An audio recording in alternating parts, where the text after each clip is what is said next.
Check, check. Audio check. Check one, two. Sounds a little echoey to me. Wanna try it again? Might be my mic. That sounded a little bit better. Okay, yeah, it's through my headset. Okay.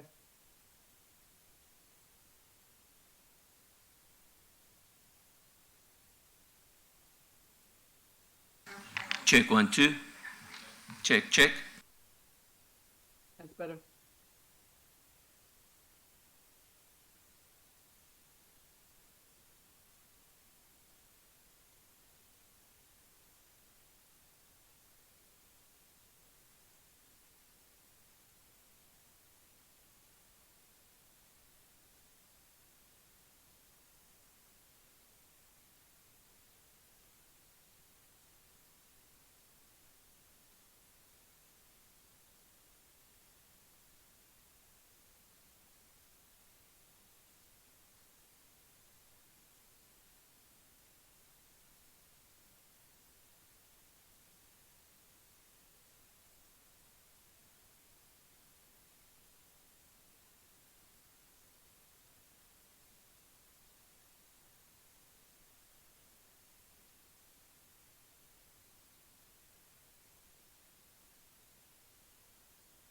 Testing stream audio 1 2 3. Testing 1 2 3.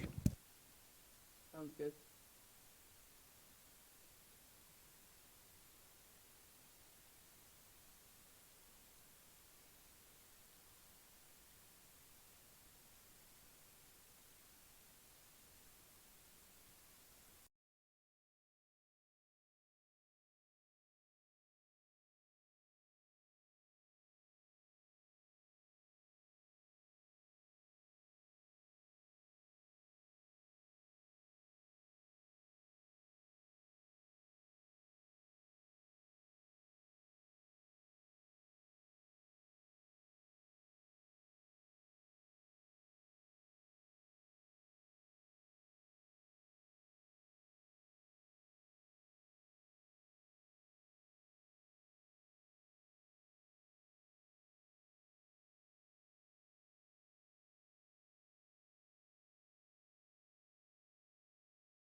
Check one, two, test audio.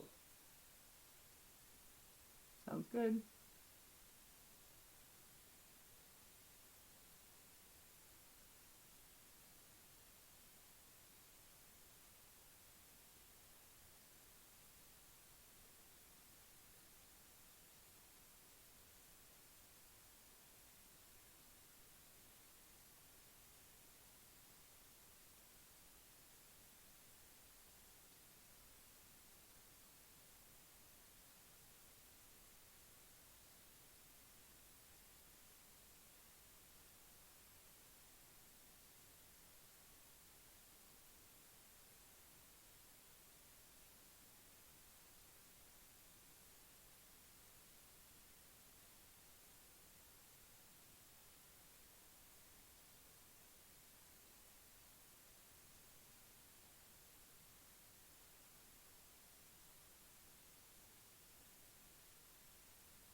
Check 1 2. Check, check.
test audio. Check 1, 2, testing audio.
Councilor Vicente, check up. Councillor Vasante, can you do another mic check, please? Sound check.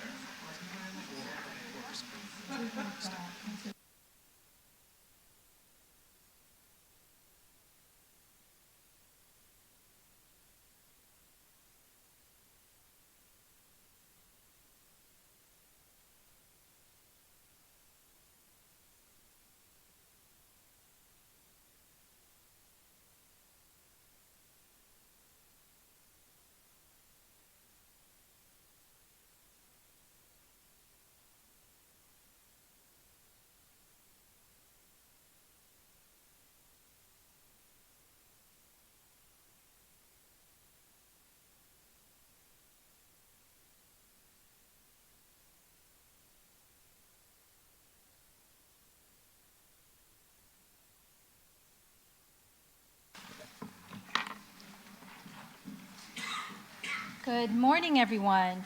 As we begin today's meeting, we would like to acknowledge that we are gathering here today on the treaty territory of the Mississaugas of the Credit First Nation, and before them, the traditional territory of the Haudenosaunee, Huron, and Wendat. We also acknowledge that many First Nations, Métis, Inuit, and other global Indigenous people that now call Brampton their home. We are honored to live, work, and enjoy this land. Good morning, and welcome to our meeting of Brampton's Committee of Council. All members are present today with the following participating remotely or absent. Madam Clerk. Through you, Chair Brar.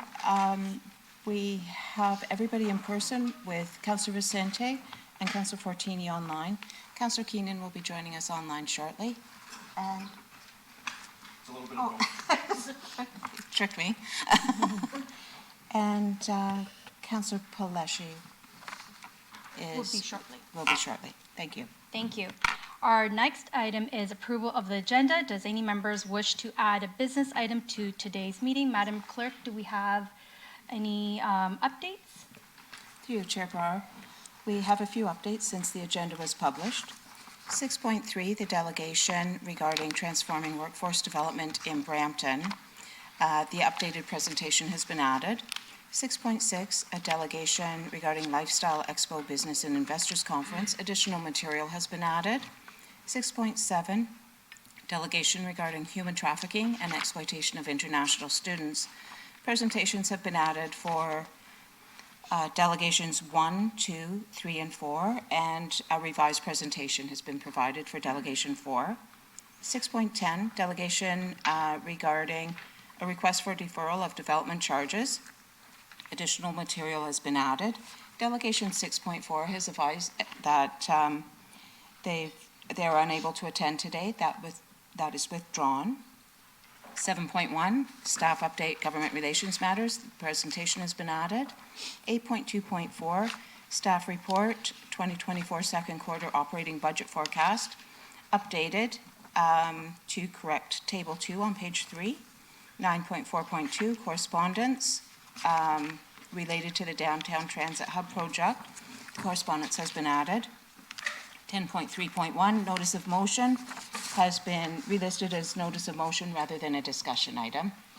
And 10.4.1, correspondence regarding safe public spaces for all. The correspondence has been added. That's it for updates. Thank you, Madam Clerk. We have Councillor Santos. Thank you, through you, Madam Chair. Just no addition, but just want to make sure that we deal with the delegations under 6.7 at 10:30, no later than 10:30.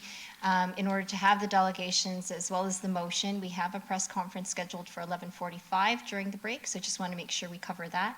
And then additionally, I believe there was a second piece of correspondence sent in regarding 10.2.1 safe public spaces for all from resident Natalie Oliveira, who submitted correspondence in support of safe public spaces for all.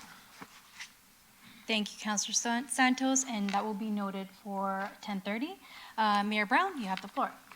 Yes, I just wanted to note that at the same time as this council meeting, we have Canada's Big City Mayor's virtual meeting, and we have it set up, our virtual login in the adjacent room to council, and so Councillor Vicente will be helping me today because I can't be in two places at once. So we're going to be rotating in and out of the room because they're having a discussion on homelessness, encampments, and justice issues.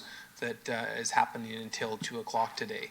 And so if there are any aspect of the agenda that I need to be brought into, or Councilor Vasante need to be brought in, we'll switch. We just want to say that's why we're in and out of the room. Thank you, Mayor Brown. That will be also noted. Madam Clerk, I do have an added discussion item for capping cannabis shops in Brampton. Perfect. Yes, please. Perfect, thank you. Any other added items? Thank you. We have a motion moved by Councillor Tour to approve the agenda. All in favor? Any opposed? Thank you, that motion carries.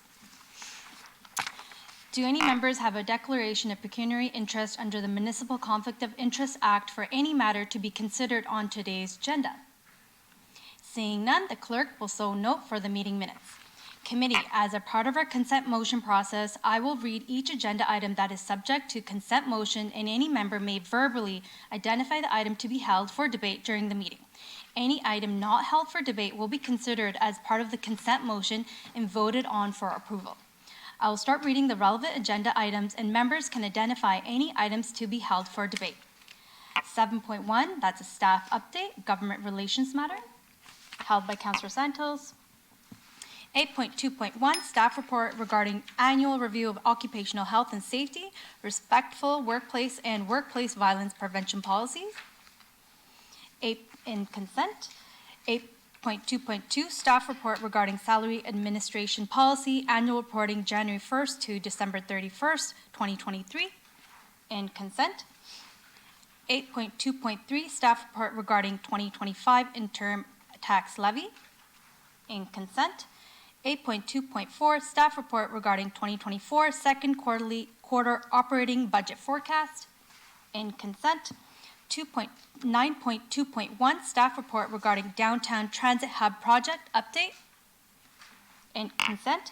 9.2.2, staff report regarding timing traffic signals and pedestrian crossing at intersections, all wards, in consent. 9.2.3, staff report regarding residential boulevard report, in consent. 9.2.4, staff report regarding traffic bylaw 93-93 administrative update, in consent. 9.2.5, staff report regarding budget amendment fire station 215 construction project ward 10, in consent. 9.2.6, staff report regarding request to begin procurement widening and reconstruction of Gorey Drive between Cortell Boulevard and Humber West Parkway, Ward 8, in consent. 9.2.7, staff report regarding request to begin procurement Countryside Drive from Regional Road, held by Councillor Tuer.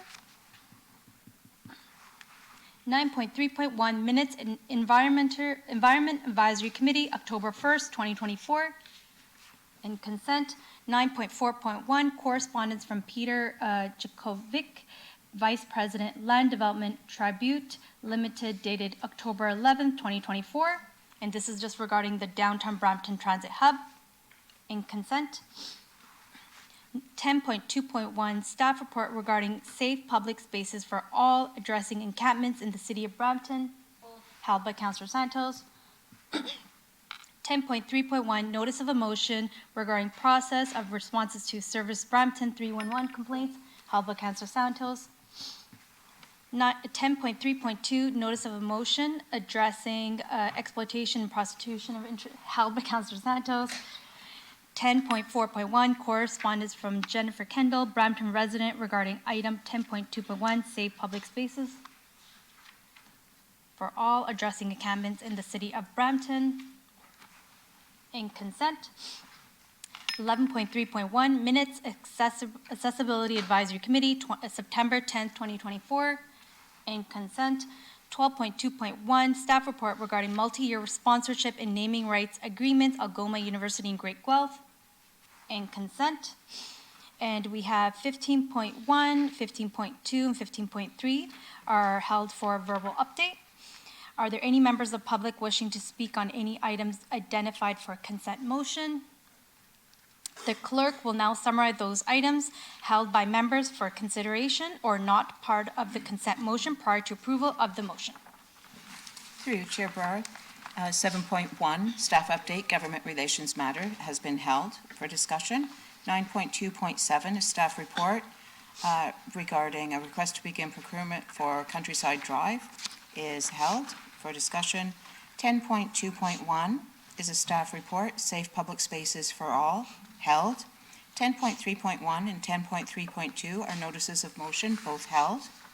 And all closed session items, 15.1, 15.2, and 15.3 have been held. Thank you, Madam Clerk. I have a motion moved by Councillor Santos to approve the consent motion. Sorry.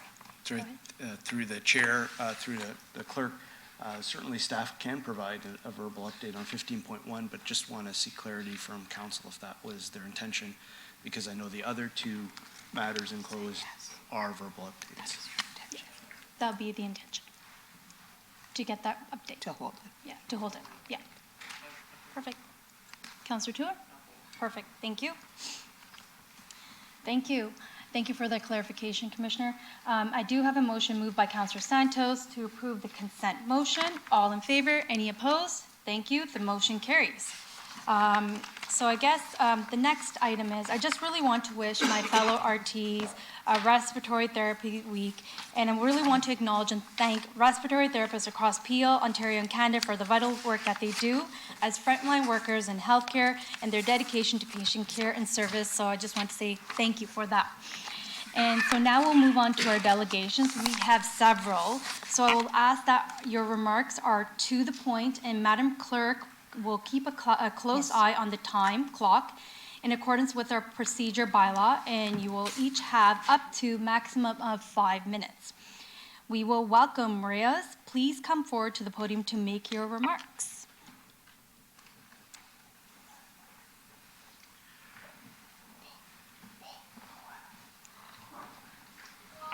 Good morning. First of all, thank you all for having us. My name is Raisin. I am part of an organization called Bikers Against Child Abuse.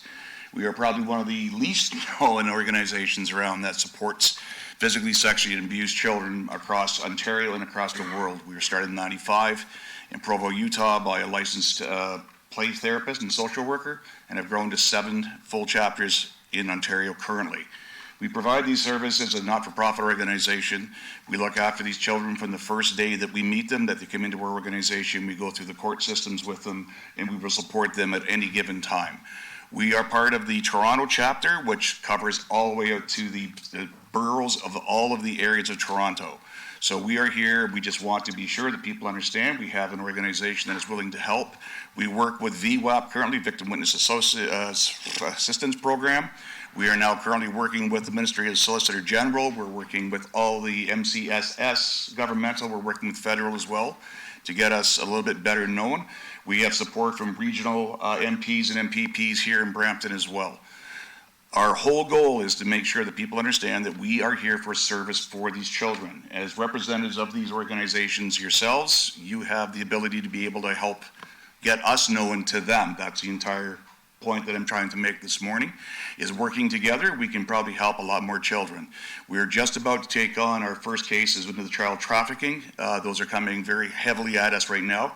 Those are ones that we will be looking at as well to assist. Our whole role is the children. This is what we look after. We do not look after anything else. We do not care about perpetrators. We do not work with anything to do with that. We work with children only. The children must agree to it, and the fun part is they get to wear a cut like ours. We only know them by a road name, and their road name is chosen by them because it's the first steps that the children get to actually have their choices brought back to them. The best road name thus far in my 7 years of BACA is Monkey Butt. And now that is all we know these children under. They only know me by Raisin. This is their anonymity. We do not talk about their cases. We do not talk about anything to do with it. We talk about one thing, how they're doing. Counselors are in place to look after them. We support the counselors. All we're doing is, myself, losing about 27 games of Jenga so far. I haven't won one yet. Somebody's got to tell me this before I get into these games. But the fact is, we take this seriously. We're passionate. There are studies out there that we can provide that show that we work in the way we work. Kids, bikers, there's just something about us. They love coming to us. They love being around it. You get a motorcycle, you'll see them turn, you'll see them come to us. The bond we have is unbelievable that we work with them, but we're only there for a short period of time. We only be with them until their case is concluded. Then we have an exit strategy. We leave them back to their lives. I have 3 children tattooed on my arm for a reason. They've been with me for 5 years, and I've walked them through the court system. I've watched them cry. I've watched them have to speak, but I've also seen them become one thing. They became survivors. They literally spoke against their perpetrators. They broke the chains of child abuse as a learned behavior. These children have more strength than anybody can imagine. All they need to know is they're safe. We provide the safe spot. We will be there for them. We will do whatever it takes. We do this free of cost. We charge nothing for our services. We are not for profit. If a family looks as though they are having a very difficult time affording counseling, our organization will give them the funds for that, for one reason, because we care. We want to see them succeed. I just had a call from one of my kids about a month and a half ago. She had quit school because she couldn't take the stress she was under and what she had been through. Thank you. And basically what happened, she called me to tell me she's going back to school and she wants us to come to her graduation because she wants to be a welder. This is what we do. And I've got trifolds I'd love to leave for you to have for reference materials. I'm available at any time to come down and actually speak again if you need, or if there's any questions, please reach out to me. That's all I have. Thank you.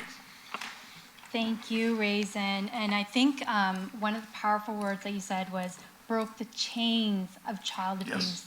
And I think that's so powerful to come from a child and to be actually trying to break that chain. And, you know, when we look at our youth and our vulnerable, they're very hesitant to break that chain. So thank you so much for that. I think I just had one question before we move on.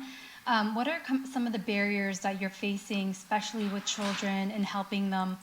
Barriers for kids and the families are usually the easiest. It's the agency side that we have some difficulties with because, as you can imagine, this isn't paramount to having a suit and walking and seeing people. Bikers' reputations forego us as well. There's a perception of what bikers are, and that honestly does help us with perpetrators. I've been at a court case whereby the perpetrator brought 14 of his friends to intimidate the child. We showed up with 35. I can tell you numbers do matter, and our reputations come forward. We're not afraid. We've all pledged one thing to these kids. We will die for them if we have to be. That is our promise to them. We're not letting them go. So our only barriers are basically in the agencies and getting the perception out of the people's minds that we are just, they're unfortunately another gang that's out there, and that's not anything what we are. Perfect. Thank you so much. Seeing no other questions on this item, I have a motion moved by Councillor Power to receive the delegation. All in favor? Any opposed? Thank you. The motion carries. And thank you so much. Our next delegation is 6.2, is participating remotely online, Sharon Vandrish. Please unmute your microphone and go ahead. You have the floor up to 5 minutes. Thank you.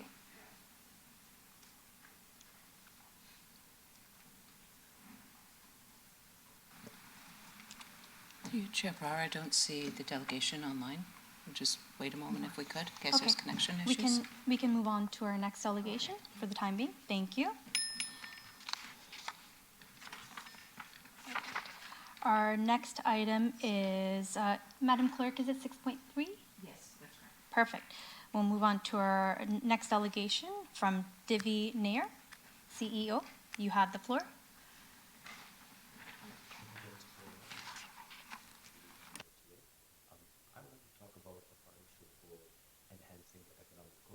Job placement for our city of Brampton. As you know right now, I'd like to explain Nexa. We're essentially a career services platform, and we essentially help job seekers. Divi, just one moment. We're having a bit of trouble hearing you. If you could speak a bit louder, that would be fabulous. Thank you. Is that better? Guys? That's good. Thank you. Okay, awesome. So once again, we're trying to here and partner with enhancing economic growth here in Brampton for job placement and as well as just better career development for the overall city of Brampton. I'm Divi. a co-founder here of Nexa, and we're essentially a career services platform Divi? that works with training organizations, workforce development centers, Divi? governments, and of course individuals. Sorry, Divi. I think it's still very unclear. Is it maybe you could try fixing your mic? Okay. Is this better now? I'm speaking into the mic.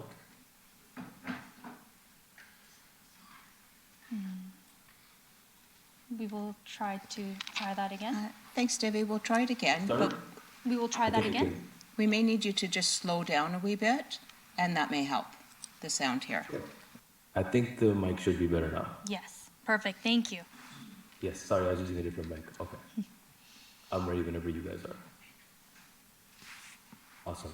Okay, guys, so this one more time, once again, we're here. My name is Divi, co-founder of Nexa. We're a career services platform. We work with governments, nonprofits, training organizations, and of course, individuals to better the job placement. And today we're asking a strategic partnership with City of Brampton to enhance the economic growth. As we all know, the economic landscape of Brampton has a lot of opportunity. There's about 105,000 registered businesses. It's a growing hub, but the problem is the unemployment rates for youth and adults are at average around 10% given by Statistics Canada. And that's actually a significant percentage which will affect businesses. We have a lot of immigration coming in and it's begging false promises. And there's a lot of mismatch going on. You're getting several influx of applications and many people are either unskilled, unprepared, and there's just an economic mismatch going on. And what we can do for Brampton is we created a solution that not only just helps on the career services side, but it's enhancing job placement. We directly match the qualified candidates and users with the perfect type of role available for them based on their skill set. And the best part is there's real-time career guidance. The current tools available when we ask learners, job seekers, students right now, it's very manual. They say that they're spending thousands of dollars at these schools, and that's it. They just leave them. There's nothing else to do, and it sucks to really see that after you spend your hard-earned money, that you're left in the dust, and you're just continuing to just blindly applying. So thanks to Nexa, in one single platform, either it's workforce development centers where they go for public assistance, or it's just using a tool on their own time as an individual, they can have tools from resume building, interview help, job matching, a dedicated career co-pilot using some modern day AI technology, as well as an ability to directly apply for jobs with assistance happening all in one single place. And the coolest part is we're also collaborating with employers locally and across the country and other areas remotely where applicable for them to properly match the best sets. And they get real-time feedback on all of this. And if you're workforce development, meaning if now you're on the career advisor side or workforce development side, you get essentially full observability into your job seekers, who's coming into your system, who's coming into the platform, what jobs they're applying for, what feedback they need so you can better action it. And I feel like once we do this, we're already seeing about 30 to 50% increase in job placement, the youth empowerment. Now they're empowered to level the playing ground, meaning whatever job and career that's growing in Brampton, meaning the technology sector is one of them, manufacturing is another one. They can properly get the right tools to get in front of the right employers to do that. And obviously that will help with businesses as well. There's not, friction in the economic mismatch. Businesses will be able to properly connect the roles that they're looking for with the right people. And it's all shared in one platform with constant analytics, so you can always see and improve what's going on. A quick example of what we have been doing is we work with a few career centers in Brampton, obviously there's a few other outside of Brampton, and me being a resident from here and having a lot of issues in the job market, this is one of the reasons why we created this, is because everything was mismatched. There's like thousands of recruiting platforms, hundreds of thousands of random jobs, but there's no actual true help. It's actually just like a wildfire going on. So by organizing everything in one place, from career preparation to job placement, it makes it so streamlined. So right after you have your career ready, it's essentially such an easy step to now connect with the employer and get feedback in real time from the job seeker's point of view and from an employer's point of view, which is also helping screen the candidates. So that's why it's essentially an end-to-end tool that we want to help Brampton with. And if we can essentially align with Brampton's vision here, is support pretty much the entire workforce, get them prepped up, having them properly connecting with the right employers. We have And 1 once minute that left, happens- Divi. No problem. To finalize, we can use this tool correctly with workforce development centers, nonprofits, training organizations, and of course the government itself or the city of Brampton to essentially really help propel that skilled workforce. And thank you for hearing that out today. Thank you, Divvy. We have Councillor Tour on the floor.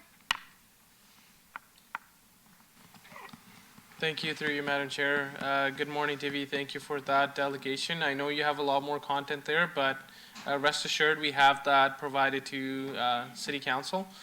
So we will be taking a look at that. Thank you for coming and delegating about this. I did get a heads up from Economic Development about this as well.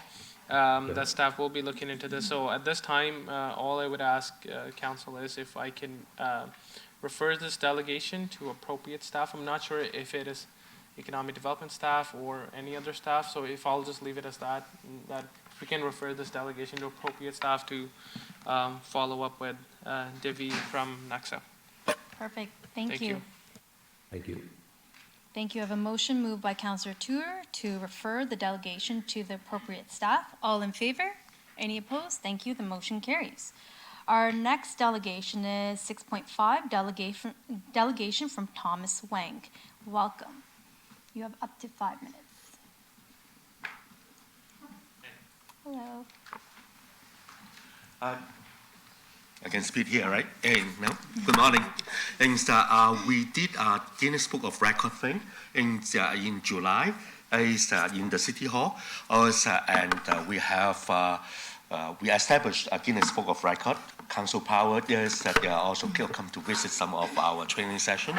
We have this certificate. We are planning to present it to the mayor for him to keep. It's at the city. I don't know who is going to. Should I just leave it here, or somebody will receive it? Yeah, for us? We're gonna. So can we present this to the mayor? Or? Thank you so much. We're gonna get the mayor. He's just in the next room right now. Yeah. So here he is, and then we can. Can we present it to him then? All come. They can come.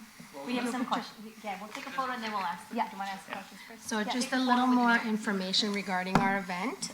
It's an inclusive event, which we had over 100 participants who are visually impaired solve the Rubik's Cube blindfolded. And we had 298 total participants from both from Hong Kong and Brampton. And because of the support we received in Brampton, we were able to hold the event at the City Hall. So we would like to show our appreciation here and present the certificate. Thank you so much. Yes. We do have a couple of questions first, and then we will come up and take that picture. Councillor Tour, you have the floor. Thank you, through you, Madam Chair. Thank you for this excellent delegation. It is amazing to see Brampton in the Book of World Records. Another record attempt. That was a successful attempt that you undertook. And I just want to shout out, actually, our economic development staff that also supported this event. Yes, Devin there did a lot of help for us. Was he blindfolded? No. I'm pretty sure he can solve the Rubik's Cube now. I don't doubt it. He is one of the smartest people we have here at City Hall. So I would invite when we do the picture after this, I would invite the economic development team to participate, especially Devin, in this photo. But thank you so much for for bringing some positivity to the city of Brampton and highlighting the city across the world. Yes, and I also want to recognize that Council Power, he came to our training session at the Wellness Center, and he did learn how to solve the Rubik's Cube in that session. And so that was my follow-up question. Has he learned to solve the Rubik's Cube? He did, yes. He did very well in that short period of time we have. Thank you for joining us. We continue to have those training sessions at the Chenkusi Wellness Center, and there are quite a few blind people come out and join us. This encouraging some of the people, the positive energy they have.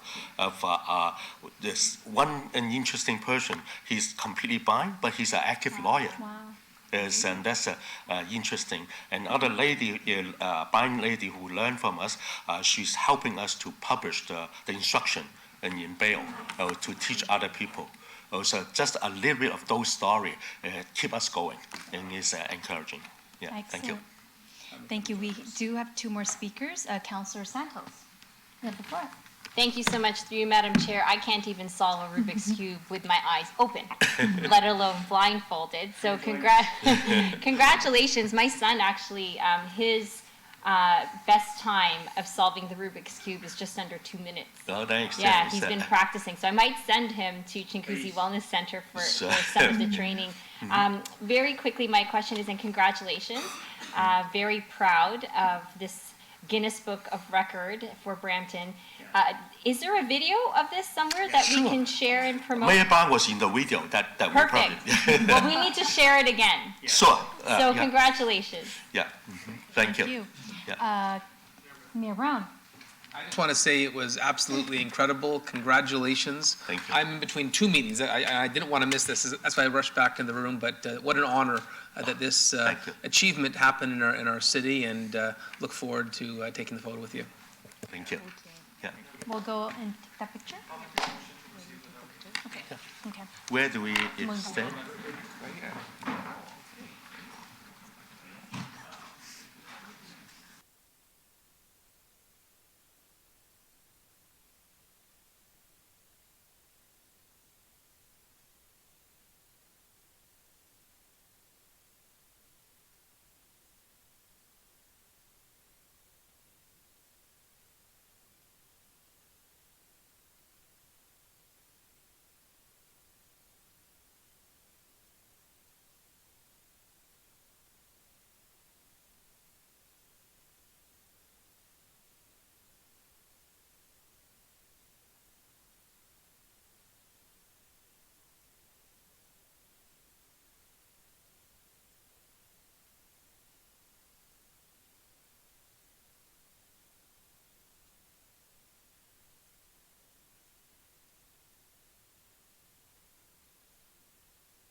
Thank you.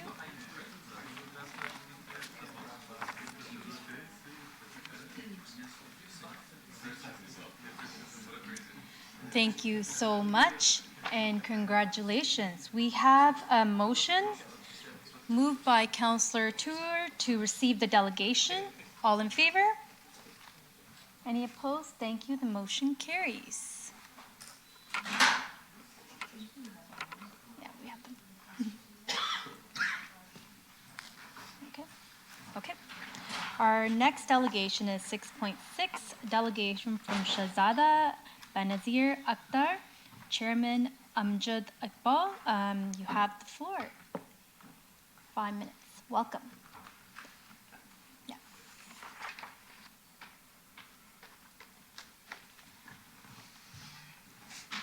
Good morning, everyone. I'm representing Worldwide Trade Developers. We had an expo over here in Brampton this year, like this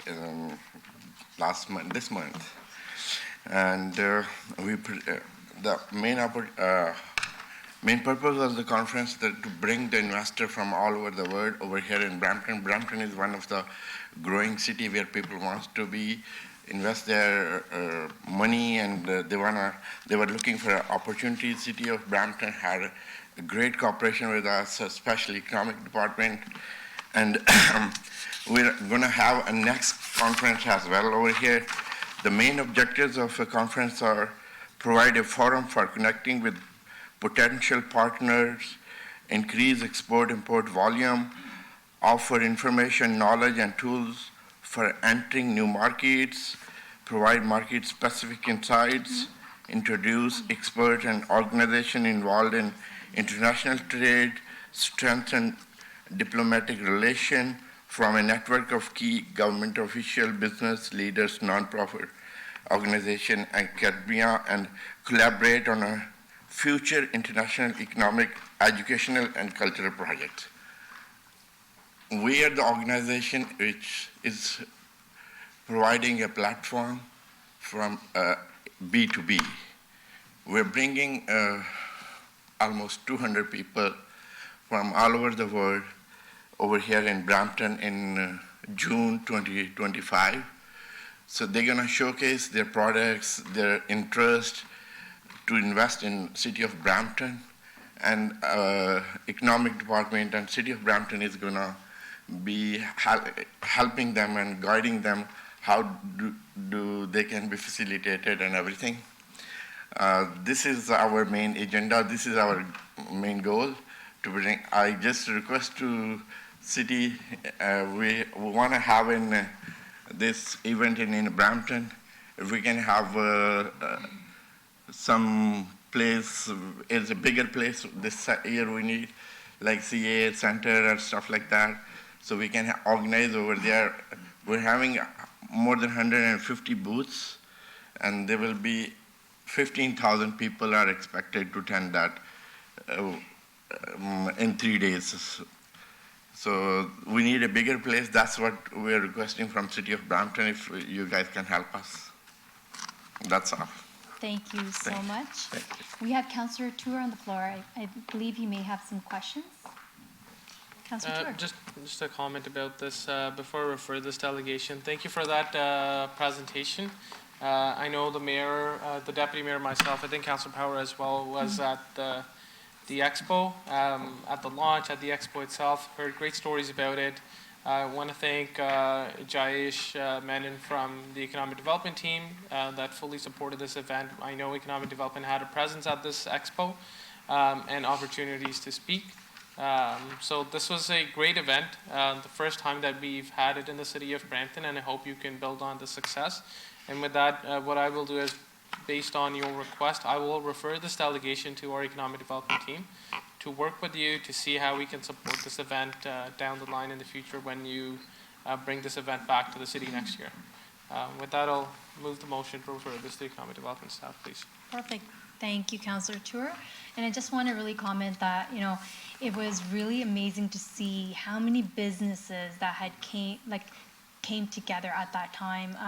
Did have a pleasure to attend, but it's about the businesses connecting with one another and supporting one another. I think, you know, that was the goal of bringing business together and making them have that platform so they can strive. So thank you for that. And thank you, Councillor Tour, for the motion. So we have a motion moved by Councillor Tour to refer the delegation to the Economic Development team. All in favor? Any opposed? Thank you. The motion carries. Thank you so much. Our next delegation is 6.7, Human Trafficking, Exploitation of International Students, from Gurpreet Malhotra. Welcome, Gurpreet. You have up It's actually first. Did you want to? I'm fine if you want. Yeah, Okay, sorry about that. No We'll have Sukhjeevan Singh Chakta first for the delegation. And then we'll have Gurpreet Malhotra. Thank you so much. Welcome, Sukhjeevan. Okay. And may I request that if you do have any slides, just say next slide so they can go on to the next slide. Okay, just say next slide, okay, sure. Perfect, thank you. Jessie's a 21-year-old who lives in a small village in Punjab with her parents. She dreamed about studying abroad. Sorry, Sukhjeevan, can you speak a little bit louder just to make sure everyone... Where's the microphone? Right in front of you. Okay. Sorry. Thank you. Can we start again? Yes, we'll start. The time. We can start the time again. It's okay. Yeah. Jessie's a 21-year-old who lives with her family in a small village in Punjab. She dreamed about studying abroad. Sukhjeevan, maybe a little bit A little bit louder. louder. Okay, here. There I'll you lean into it. go. I'll lean into it. Here we go. Yeah, that's probably better. Oh, wow, I didn't know Sorry, I just have a... Thank you. My kids are Thank sick you, at home and my Commissioner. voice is kind of hoarse. Is that better? Just Thanks. loud and clear. Perfect. Okay, Thank you. Not too loud. All right. We can start the clock again, if you don't mind. Start the clock again. Start the clock. 5 minutes. Okay. Jessie's a 21-year-old girl living in a small village in Punjab with her parents. Dreamed about studying abroad for a better future for her family and herself. An immigration agent brought her to Canada with promises of paid tuition if she promised to work for a private clothing company in Brampton. The first year was great. She studied and she stayed at home stitching clothing. The second year, they withheld her tuition and they threatened to deport her unless she started a new job. Being alone, fearful, and loving her parents, she agreed. They made her sleep with men, local truck drivers. She did this for years until 2022. She contacted secretly the Core Movement, a global NGO based out of BC, who helps survivors of physical and sexual violence in the South Asian community. They helped her sever ties and arrange financial injection to her life. And now she works part-time and studies part-time, and she has counseling for PTSD. It's not the same Jessie that came here with big dreams. Next slide. Hi, Council. Thanks for having me here today. I'm Sukhjeevan. I'm a Brampton resident. I'm here to tell you that this is a true story. Unfortunately, there are many Jessies in my city that suffer in silence. Next slide, please. Before I start, just a little bit about myself and how I got here. I was born in Toronto. I lived in Mississauga, went to University of Waterloo, went to University of Toronto for dental school, worked in Mount Sinai Hospital and Princess Margaret Hospital, worked in the Bronx, Boston, with First Nations in Yukon and Northwest Territories, and now I'm here in Brampton, living in Ward 10 with my wife and 3 kids, working as a dentist. Next slide, please. As a dentist, I work in 4 dental clinics in Brampton. I deal with hundreds of international students. I hear a lot. As a member of the Brampton Punjabi community, I hear a lot. As someone who knows the management of organizations on the forefront of serving international students, I hear a lot as well. It's the same theme, from severe congested living conditions to homelessness, to debilitating mental health problems to suicide, to prostitution, to a lot of abortions, to human trafficking, so much more. Next slide, please.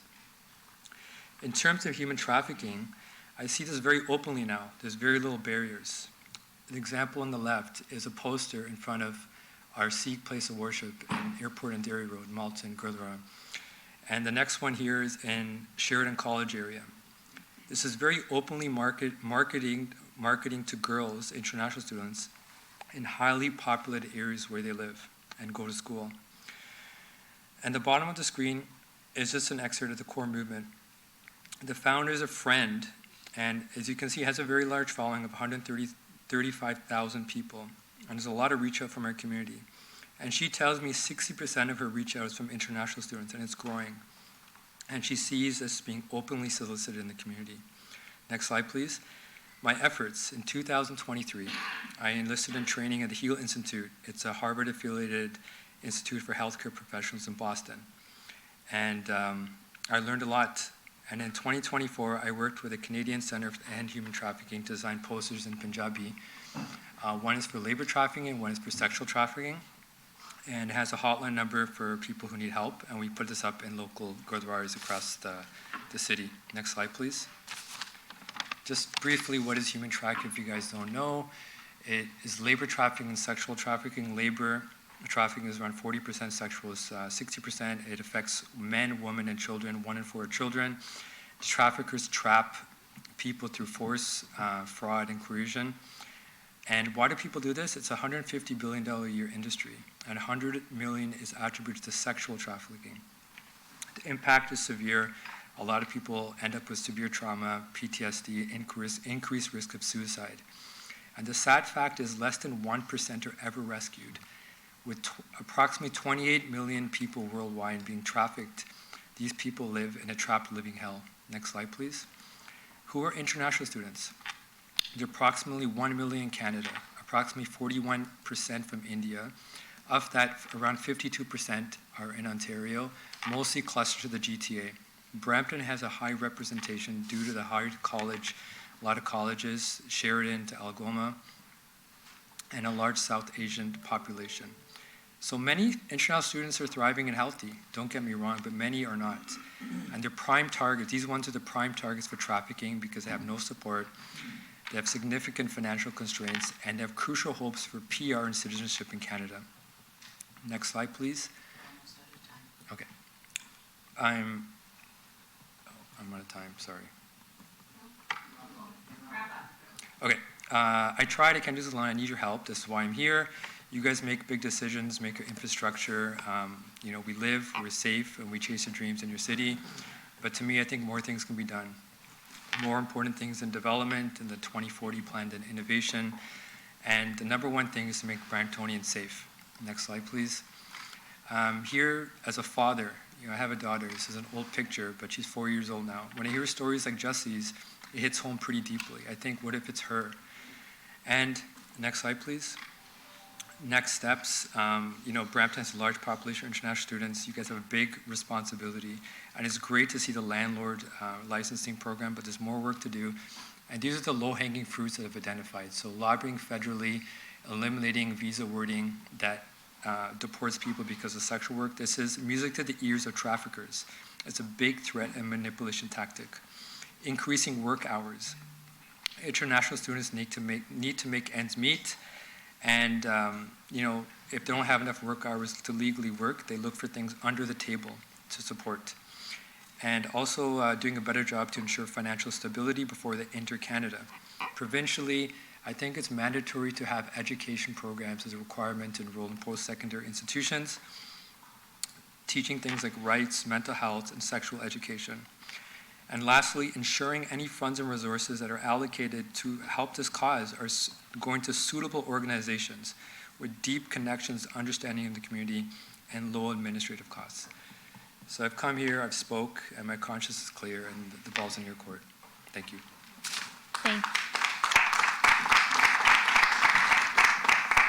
Thank you so much, Sukhjeevan. Sorry, I went over time. That's okay. Thanks. We do have Councillor Santos on the board.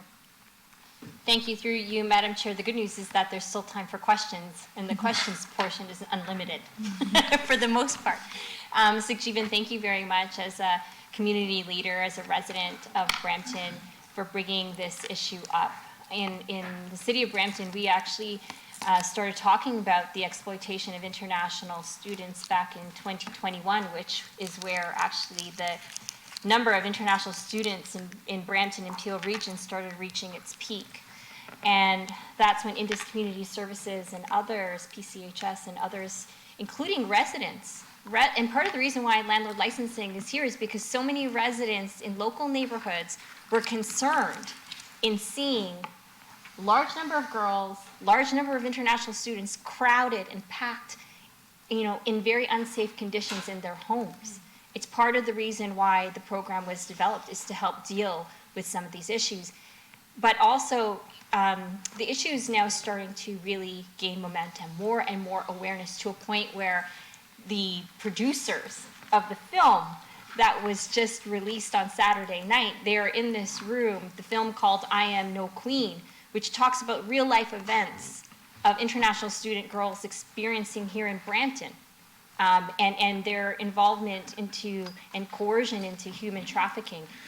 More and more people are talking about it, and raising awareness, particularly from residents in our community, is so important. Because I'll ask you the question, Sukhjeevan, and I know that there are other delegations following, which will touch on this as well. Why do international students, girls, why do they remain silent? Why don't they want to talk more about this issue? Thanks for the question. It's a very complicated answer. There's a lot of layers. Culturally, there's a lot of barriers. First of all, any survivors of sexual abuse, they have the shame aspect of it, which, they think they're the victim. There's a cultural aspect of, being an outcast in the culture, unfortunately.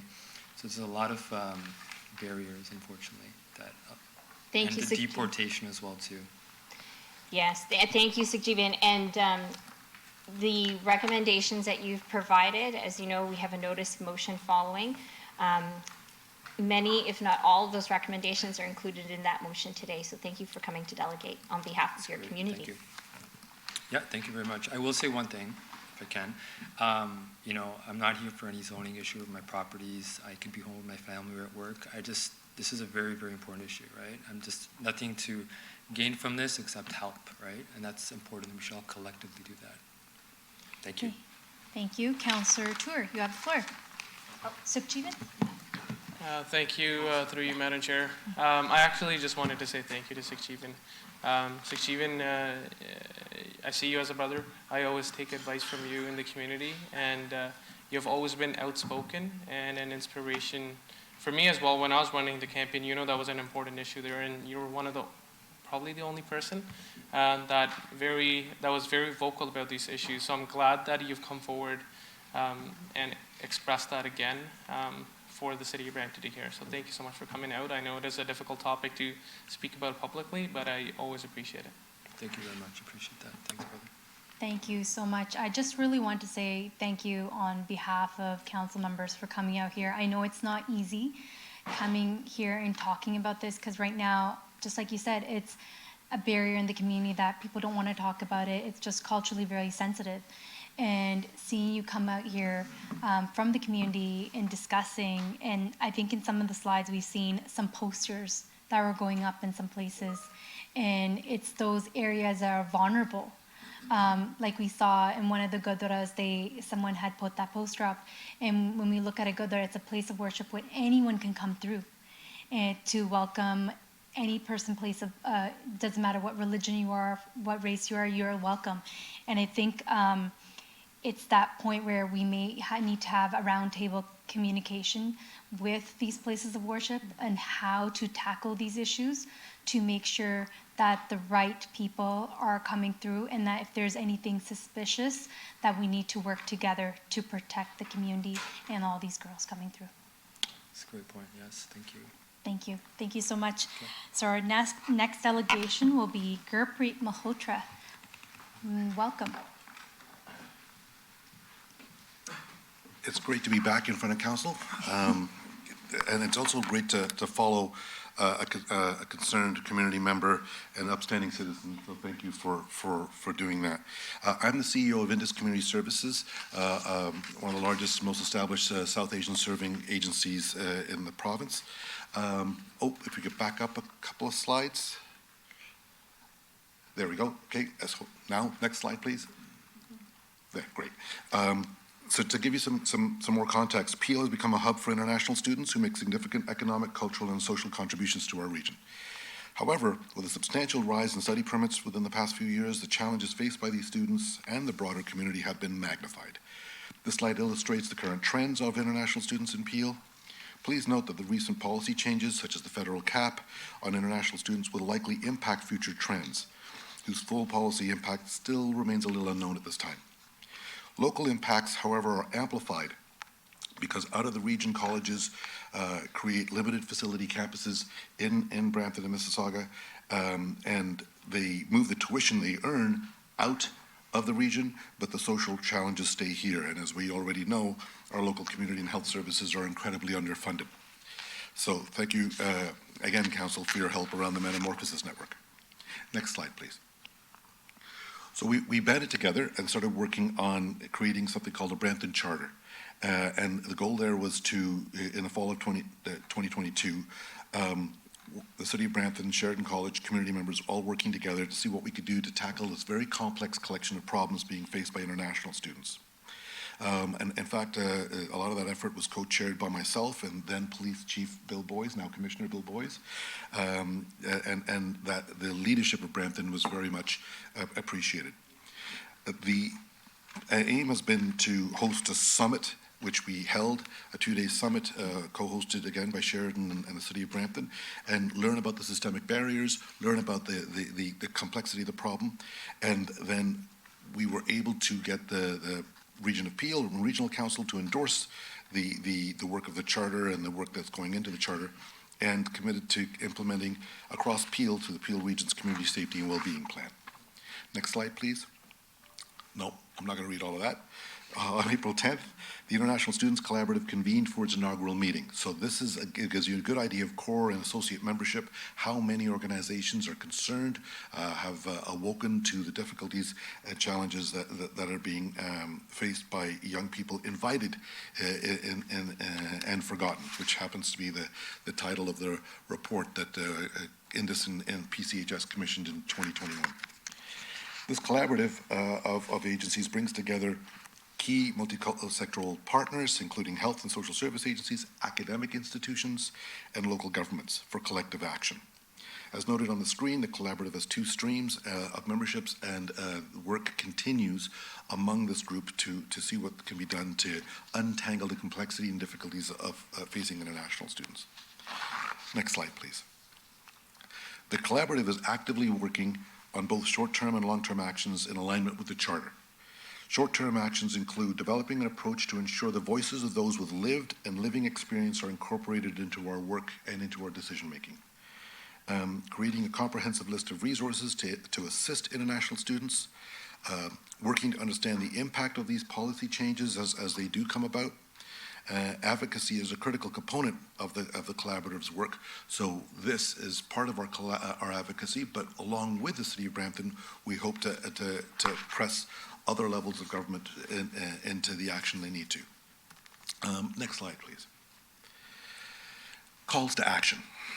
We need to establish the clear responsibility of post-secondary institutions to provide formal orientation for international students who study here in Canada. We do invite them, including increasing awareness of their legal, employment, interpersonal violence, and housing rights. That is clearly a responsibility of these post-secondary institutions who are deriving the profit, if you will, from the tuition that they demand from the students. Number 2, provide dedicated funding for a 3-year pilot program to develop wraparound support hub, which is centrally located and culturally responsive to provide settlement, housing, and employment and mental health supports, as well as human trafficking assessment and referral for international students attending post-secondary institutions. And the third, international students collaborative continue to work to better understand the impact of recent policy changes and develop a comprehensive advocacy strategy for all of us here in Peel. Thank you. Thank you so much. Councillor Santos, you have the floor. Thank you through you, Madam Chair. Thank you so much, Gurpreet, for all of the work that you've been doing with Brampton, also with the region of Peel, who are going to be delegating next. And I think since 2021, when the charter, we started working on the charter, and then 2022, when we signed the charter, a lot of these issues, like these social media ads, these posters in public spaces, they're now starting to emerge, and people are now starting to point it out. Are you finding that with the increase of awareness, there's more pressure to serve many of these girls who might be coming forward now? Yes, there is increasing pressure to do so, but the tools to do so are weak. So, for example, one wonders why wouldn't a young woman being harassed or pressed into prostitution, why wouldn't they go to their professor or their school? They're afraid of being deported. They're afraid of, well, you've got lots of problems, you need to go home, which is a normal response for a post-secondary institution. With any of our children in post-sec, if there's enormous difficulty, go home to your parents. Now, going home to your parents would mean the loss of much of the $16,000 in tuition they've paid, airfare, incredible shame to explain why they've been sent home, and probable bankruptcy for the family that's gone into debt in order to convert rupees into Canadian dollars to keep these colleges well fed. Landlords paid rent, and often unscrupulous employers going. So there's a lot of pressure on that young person to not go to the school, so they need to be able to go to a safe additional place. And that safe additional place could and should be a place like community and social services. Social service agencies, settlement agencies, are prohibited from serving international students by regulation, federal regulation. We need to be able to advocate more to have the federal government understand we have people who speak those languages on staff who understand the immigrant experience and everything around housing and employment law, et cetera, and can really be helpful, but they're not allowed to because international students are seen more as being visitors than being immigrants. But we all know this is a clear path to immigration, and that's the big driving force here. So I would love for the City of Brampton and the region and others to join with us to press the federal government to say, look, can we at least do a pilot here in Brampton where we're able to provide that support? And you said an important point, which is covered in the motion that we're discussing today, and folks who are delegating actually advised a lot of what is inside the motion being debated after all the delegations. But you brought a good point. The social agencies like yourself who are reacting and trying to deal with some of the support needed for these international students, you are prohibited from even serving them.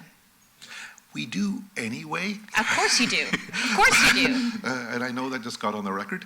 But what it does mean is that we can't report those statistics. Right. So a staff person looks like they're not as busy as in fact they are. And so one of the, and this, I need to bring this up because as much as we come up with local solutions, whether that's landlord licensing, the International Student Collaborative, the International Student Charter, the work being done by social agencies to service international students that they're not even allowed to serve according to federal government. It doesn't matter locally how much we try to react to this inherited problem. It's actually in the jurisdiction and the consequence of bad policy decisions, not thought out policy decisions by the federal and the provincial government. Yes, agreed. The Auditor General found that Indian international students alone pay more money into the provincial publicly assisted college system than does the province of Ontario. So that gives you an idea of how out of whack the system has gone. And as you were describing and answering the question about why international student girls don't actually come forward, and again, I'm going to reference I Am No Queen, council colleagues and everyone who wants to really understand what it's like to be an international student girl in Canada, particularly in Brampton. There are scenes from that movie exactly describing what you just shared. And I know the producers in the audience are nodding their head because that is the story that they were illustrating. So thank you, Gurpreet, for all of your work. Is there anything further you wanted to add? Hey, perhaps we could do a screening of that and have a community opportunity for people to discuss this and drive more action. But thank you so much for the work that this council has been doing around landlords and related work to support this. Thank you, Gurpreet. Thank you. Thank you, Gurpreet. Seeing no other, we'll go on to our next motion. Oh, delegation. So we have a motion. Next delegation, it will be Danny Mills. Welcome, Danny.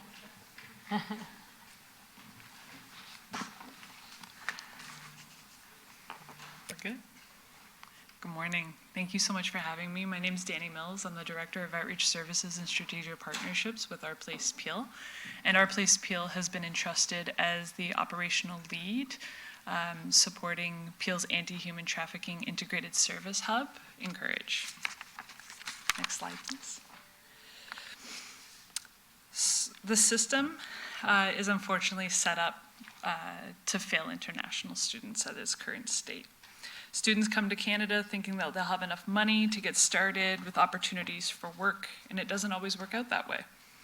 Students' financial precariousness, as well as it's used against them by employers, landlords, lack of safe and affordable housing, and many other situations lead to sexual exploitation. In particular, the post-secondary system is failing its international students. They don't know their rights. They're paralyzed by fear and exploiters that are threatening them with deportation if they don't comply with their demands. They're lured, groomed, then threatened to report them to immigration for engaging in sex work or to tell their families. Further, many international students don't want to disclose or use the services that are identified as it may compromise with their education, visa, and potential immigration. These issues were highlighted in the report written by the UN Special Rapporteur on the contemporary forms of slavery recently. Colleges and universities have a responsibility to ensure that international students are aware of their rights, warned about people that may try to take advantage of the various situations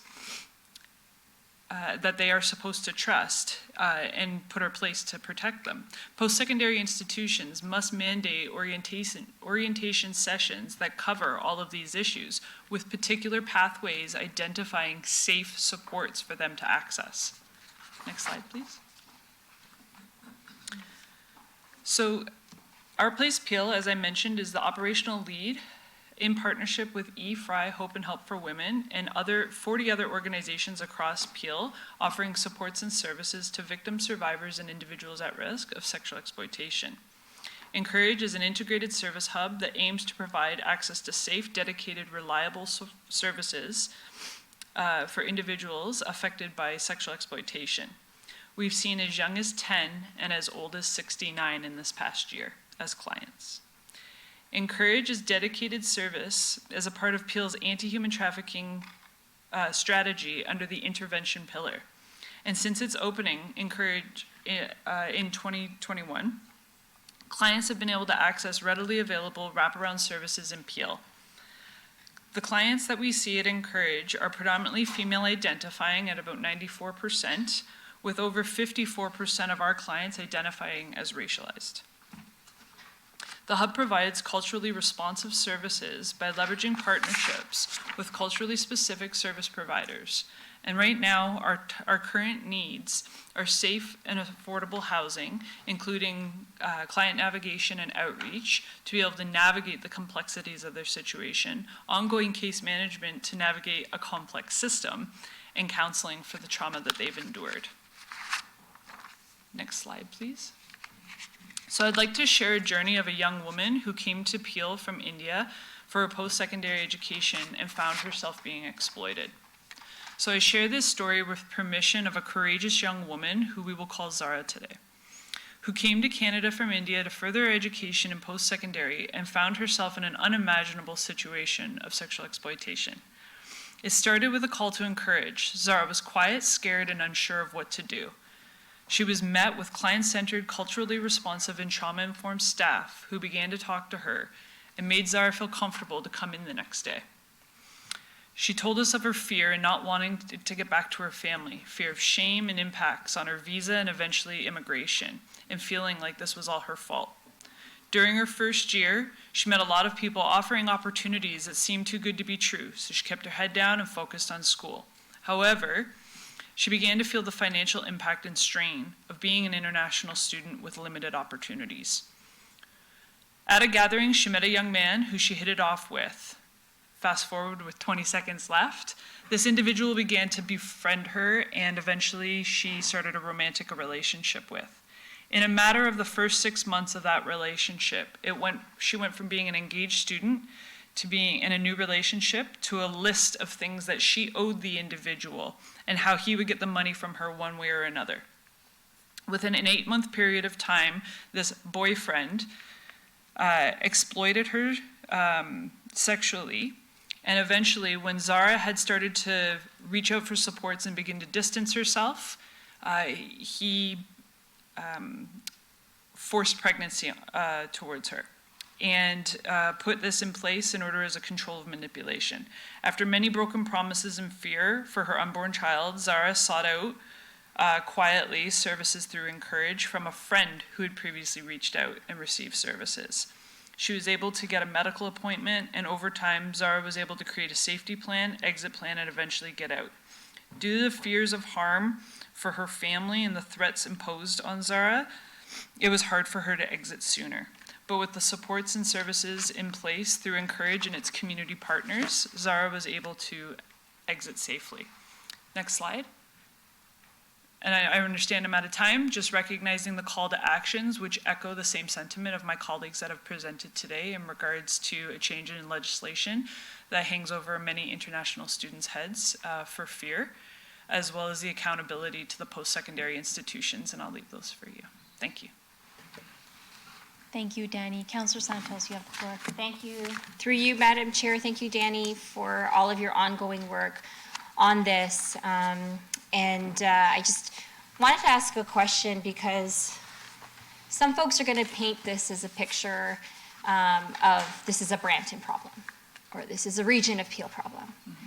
And the reality is that many international students are choosing Brampton to live, not just to study, but also to live. Mm-hmm.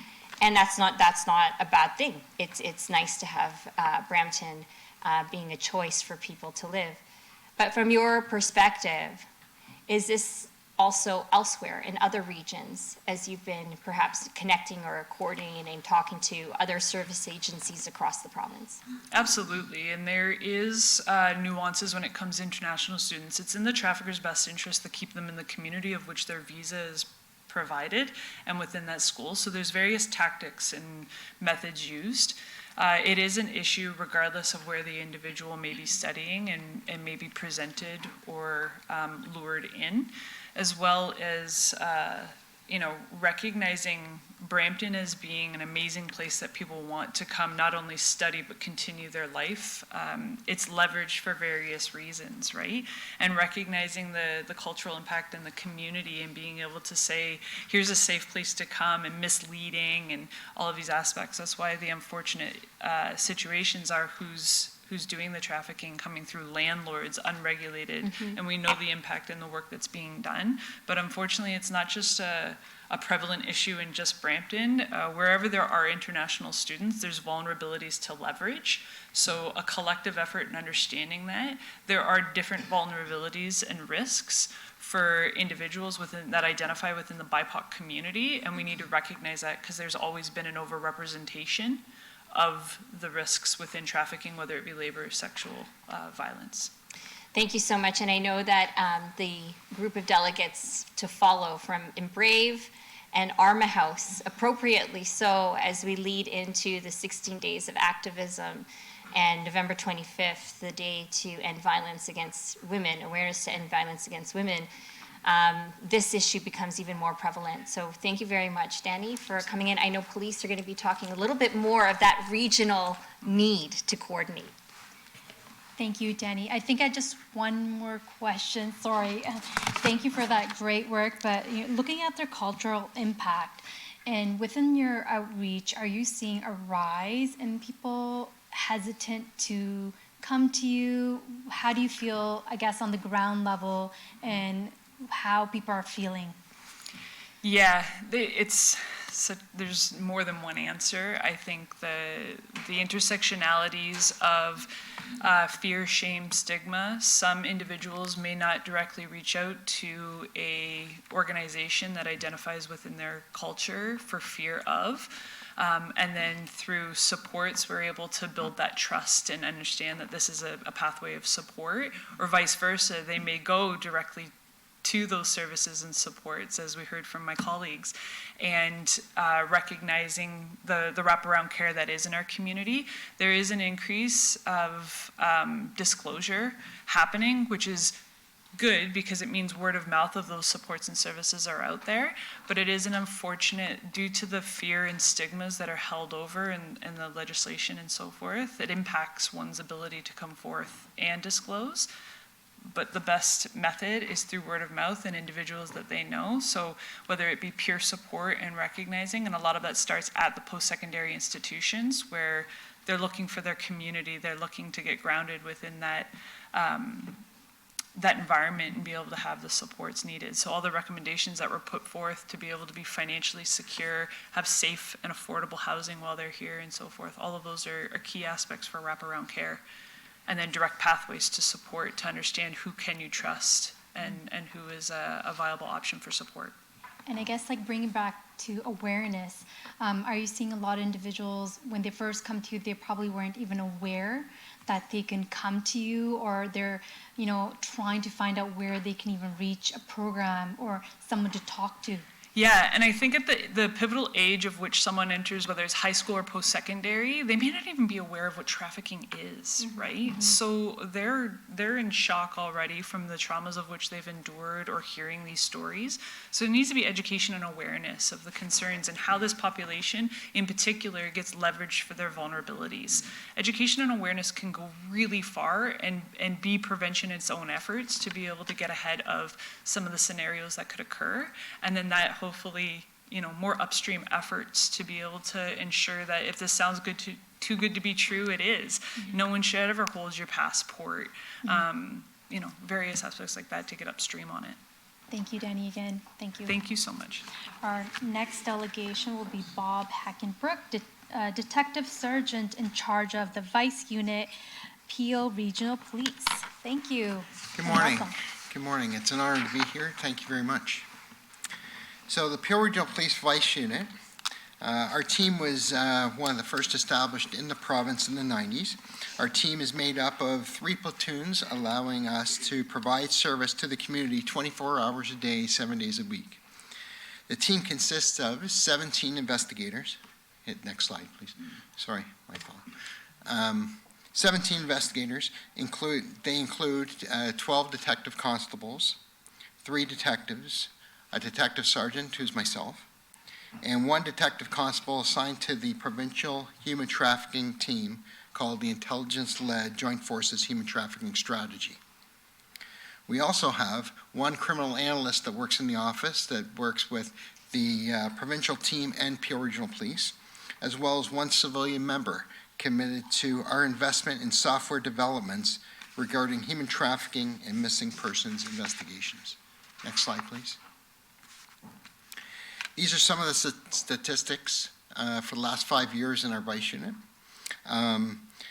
I can tell you that looking at the total investigations, we're about 885, persons charged 168, and number of human trafficking related offenses are 666.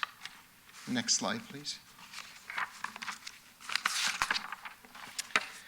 To report an incident to Peel Regional Police, we suggest that community members contact our non-emergency helpline at 905-453-3311, or in emergencies, contact 911. Peel Regional Police does have access to a language line that can interpret any call in the world. We have that much resources devoted to that. Also, the Canadian Human Trafficking Hotline is available. Unfortunately, they only have monitors that speak English, French, and Spanish. And we encourage people to contact Crime Stoppers. Next slide, please. So the Vice team, how we are successful is we work together with their partners, such as our Region of Peel Human Trafficking Service Providers Committee, which consists of 53 social service groups and law enforcement agencies working together to assist victims of human trafficking. We also work with our Victim Services Appeal Crisis Team pretty much on a daily basis. Our provincial crowns, as well as our Ministry of Attorney General supplied lawyer supplied by the Human Trafficking Act of Ontario. This is a free lawyer that the Ontario Human Trafficking Act provides to victims of human trafficking. Also, we liaise with Encourage on a weekly basis and our other law enforcement agencies across Canada, as human trafficking is without borders. Next slide. So calls to action. We asked enhancing the use of major case management tools for missing persons and human trafficking investigations by investing in software development, enabling national access to databases across the country. This will assist in meeting specific needs of human trafficking investigators and analysts. As like I said before, human trafficking is without borders. Also, continue to participate in intelligence-led joint forces investigation teams from police agencies across Ontario. Thank you. Thank you so much, Bob. I will pass it over to Councillor Santos. Thank you. Through you, Madam Chair. Thank you so much, Bob, for the statistics and all the work that police are doing on this particular matter. You and I spoke last week, I think it was, or a week and a half ago, and I had asked the question, what is it that we can do, what legislative changes could help the police investigate and apprehend more of the human traffickers who are out there. And your response to me was that we have the tools, we have most legislative tools to hold these perpetrators accountable, but what is necessary is awareness. We need more young women, more people to actually speak up about this. Could you elaborate a little bit more on that? I can. Thank you for the question. I can tell you with all those stats, it's remarkable to learn, and it's pretty sad to learn. We've only had 2 individuals who were international students that were victim of human trafficking, and they did not come forward. We investigated through Crime Stoppers, a tip. We investigated, made an arrest, and located these 2 victims. It saved their lives. So we don't receive that many complaints in the community from this. And I know it's there, talking to our partners in Indus and Encourage and other members of the Service Providers Committee, it's out there. People are not contacting the police about this matter, and I wish they would. Okay, thank you so much, Bob. And I recently had conversations with colleagues of mine through FCM with counselors from the Niagara region, from Hamilton region, from Chatham region, near University of Windsor. They're sharing with me their concerns about the growing number of human trafficking issues related to international students as well. So I'm pleased that you're calling for a collaborative approach to this across the region. And speaking of raising awareness and identifying some of the issues within human trafficking, a quick question, I guess, to our staff, because we started the landlord licensing program, and we found a week after that Friends with Benefits ad came out on September the 4th, we found out that there was a property that was under a lot of complaints about a large number of girls living in the house. And through the landlord licensing program, we were able to conduct an inspection. And because our bylaw officers are trained in identifying signs of human trafficking, they were able to get in there and now refer the matter to the police. That's right.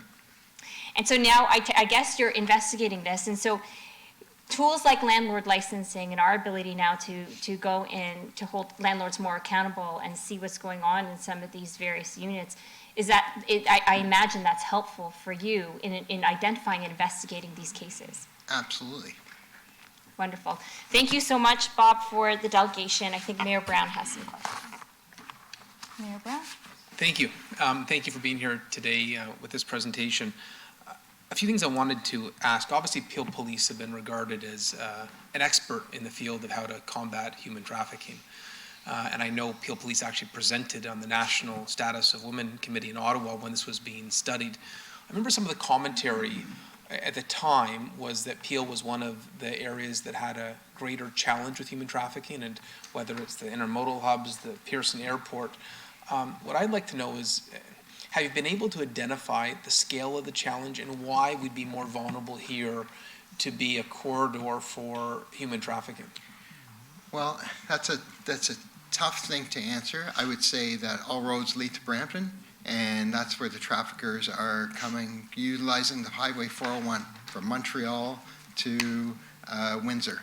And then they sometimes fly to Edmonton, Langley, BC. It has no borders. And once police services across the country realize that this is a problem that has no borders, we'll all be better for it, and we'll be working together, utilizing, like I mentioned, database and technology to help this. But last week, there was a media release put out where 2 victims and a suspect from Montreal were in our jurisdiction, trafficking women. They charged larger amounts of money in our jurisdiction than in other jurisdictions for sex, because the Johns are willing to pay for it. So therefore, more people come to our jurisdiction.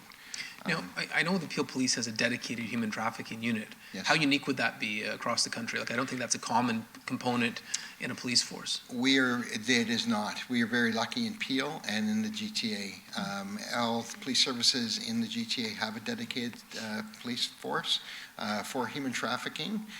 We are working on the national stage with different groups to assist other provinces in getting everything we have here in Ontario and the support that we have in our provincial government to have large joint forces task force. BC doesn't have that. Saskatchewan doesn't have that. Alberta does. Newfoundland doesn't. And I think that coordination is so important. I'm glad that Peel is taking this threat seriously. But I'd sort of like to have awareness for why we may be more vulnerable here. I know one thing that the police have been doing is education and training with the airlines and the hotels around the airport. So can you maybe expand why you're doing that training and why the airport can be used for this purpose? Knowing that the officials at Pearson Airport are just as committed to combating this as we are and the police are. Absolutely. They approached us, some of members of the GTAA approached us. We were looking for a training, and not just the GTAA, but other airlines. We're working with Air Canada right now to do some more training, and hotels around the airport. It's so important, as that could be the first stop, and it could be the first place where a person is away from their trafficker and going to the washroom. So there's signs placed in the washrooms for women saying, if you feel like you're being exploited or trafficked, please contact the hotline or Peel Regional Police. It's our first line of defense. Also, having those staff members be able to recognize the signs of someone being human trafficked is essential, that they contact us, even if they're wrong, right? Just let us check it out and ensure that the person is okay. No, and grateful that Peel Police is doing that training for local hotels and airlines to what to look out for.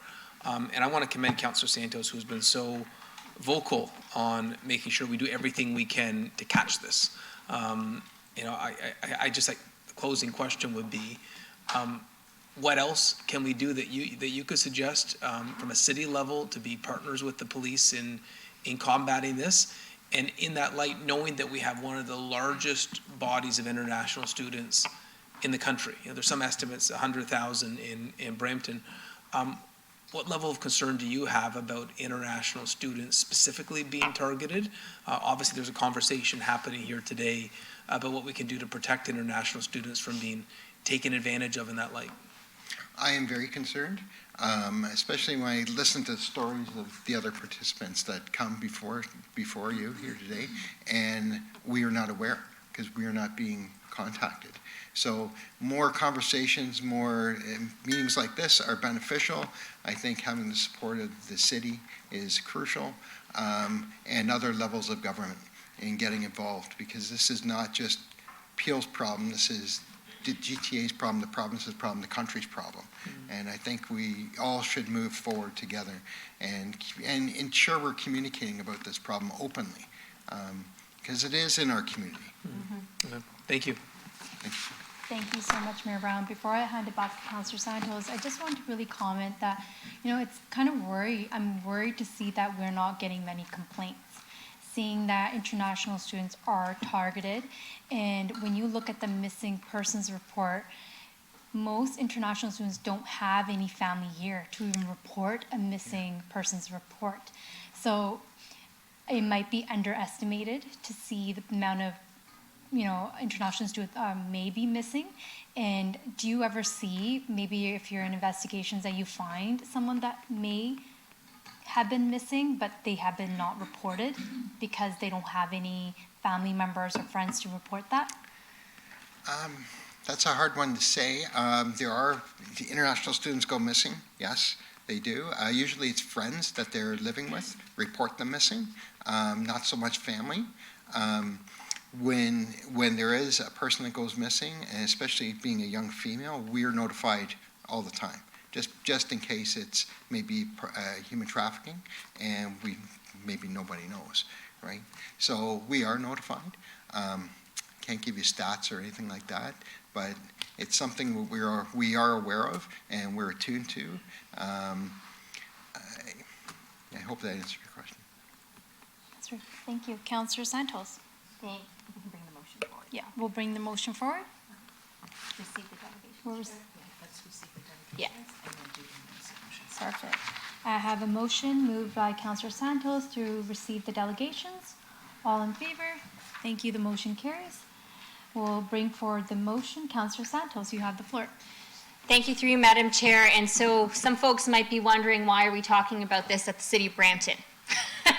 and I'll share, because in the City of Brampton particularly, we have a large number of international students who are contributing very much so to the local economy here, and as a whole to the Canadian economy, to the amount of, I think, $37 billion to the Canadian economy in 2022 is the level of economic impact international students give, which equates to $31 billion in GDP. So for anyone to say that international students don't contribute to our city, to our country, they're absolutely wrong. Now, I know that Mayor Brown and council have, back in December, called for a cap on student visas to the federal government. We're pleased to see that that happened. That's also something that our various social partners have also asked for. We're pleased that has happened. However, the reality is that there are still incredible international students who live here in our city.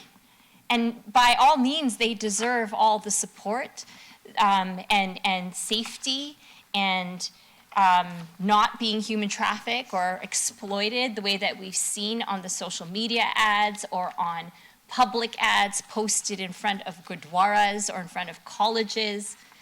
And so yes, we are going to talk about it at the City of Brampton, but locally we are very limited in our jurisdiction to deal with the issue.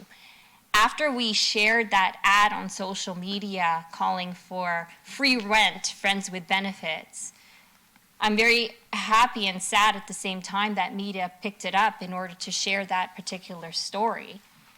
But at the same time, residents started asking, okay, City of Brampton, what are you doing about it? What are you doing about it? What's the region doing about it? And so our response is this exact response today. Locally, you have heard from residents like Dr. Sukhjeevan Chadha, you have heard from social agencies like Gurpreet Malhotra, you have heard from Danny from the region of Peel and Bob from Peel Regional Police. All the efforts that we are doing with limited jurisdiction, limited financial resources to deal with a disgusting problem in our community, a problem that we inherited from other levels of government. And so this particular motion really looks at, in partnership with all of those involved in the community, speaking up for many of those silenced voices, those international students reflected in the movie I Am No Queen, which again, I'm encouraging everyone to watch if you want to get a thorough understanding of what it's like for an international girl. This motion includes all the feedback from all of those partners. It shares the work that we have done locally in Brampton since 2021 when we started talking about this issue on the International Student Charter. And it includes many of the recommendations that our partners have asked us to include. And so I really want to say thank you to Mayor Brown and council colleagues as well for allowing us to have this very brave conversation on a topic that usually no one wants to talk about. And the fact that no one wants to talk about is something that I do best. I like talking about things that no one wants to talk about, and I'm very happy to talk about things that no one wants to talk about, but also with the mayor and council find some solutions to help deal with that. Point number one in the therefore be it resolved. So the whereas shares exactly what the delegations have shared today. And the therefore be it resolved points to the work we're doing locally, particularly with the licensing of landlords and advocating for safe, affordable housing for students. The next therefore be it resolved talks about the collaborative and also calling on other institutions outside of Brampton to sign the charter. We know when Dave Moffat came to present in December of last year, Mike Moffat came to present in December of last year, for example, there are 30,000 students who were enrolled in Conestoga College based in Kitchener. And he shared that the majority of those students, 30,000 of them in that 1 year, live in Brampton. And yet, and so we want colleges like Conestoga College to sign on because that's where their students live. The next part of the motion is about continued support and advocacy through the International Students Collaborative. The International Students Collaborative is doing incredible work, and it's actually a collaborative that came out of the work from the International Students Charter, which started in the year of 2021 for the City of Brampton. Now, the biggest piece here is under number 4, where it talks about the need for the federal and the provincial government to step up. They need to step up in also endorsing the charter that Brampton has led. They need to step up in terms of providing or mandating that formal orientation for international students who are looking to study here in Canada, formal orientation through the schools that they are being approved for. It must happen, particularly as it relates to healthcare, because many of the students, like as was mentioned in the delegation, many of these students don't actually have access to sexual education back home. And so they need to know what consent is. They need to know all of these different things before coming here so that they don't end up not only financially vulnerable, but they don't end up not understanding their rights when they come to our country. We also have asked the provincial government and the federal government to make sure that the place of residence for these students is included as part of their student visa approval process, and our ongoing advocacy to the provincial government about the heads and beds levy, because believe it or not, it's property tax dollars that are paying for all of this. And we're happy to find solutions, but the province has financial tools that could easily support municipalities as we react to this problem.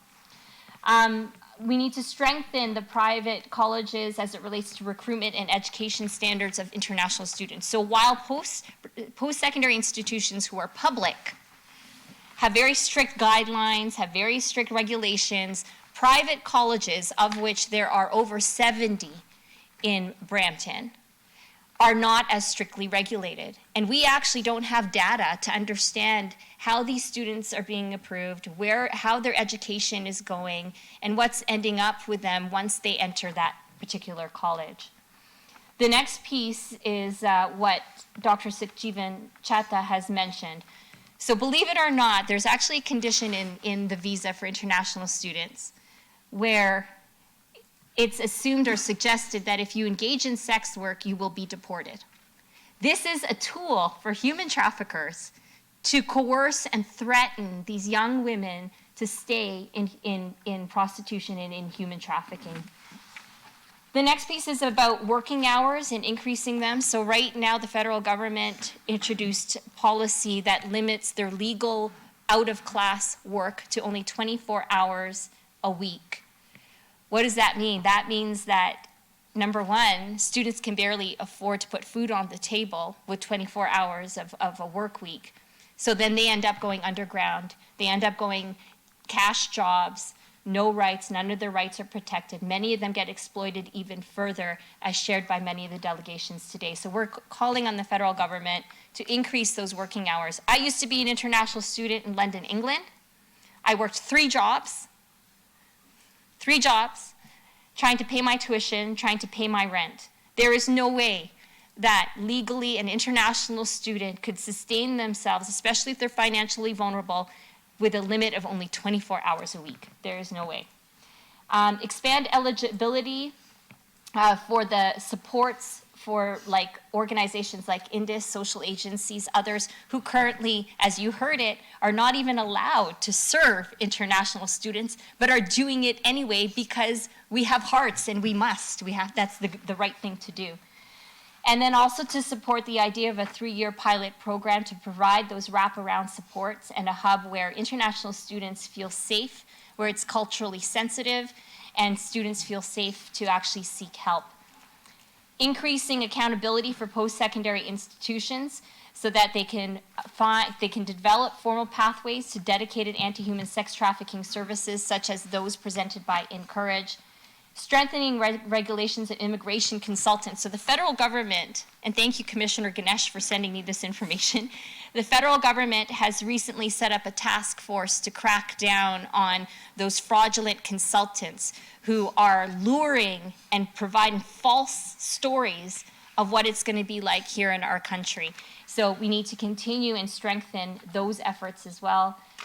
And also, as Gurpreet Malhotra mentioned, identify and raise awareness of pathways for international students so that they can legally obtain permanent residency in Canada.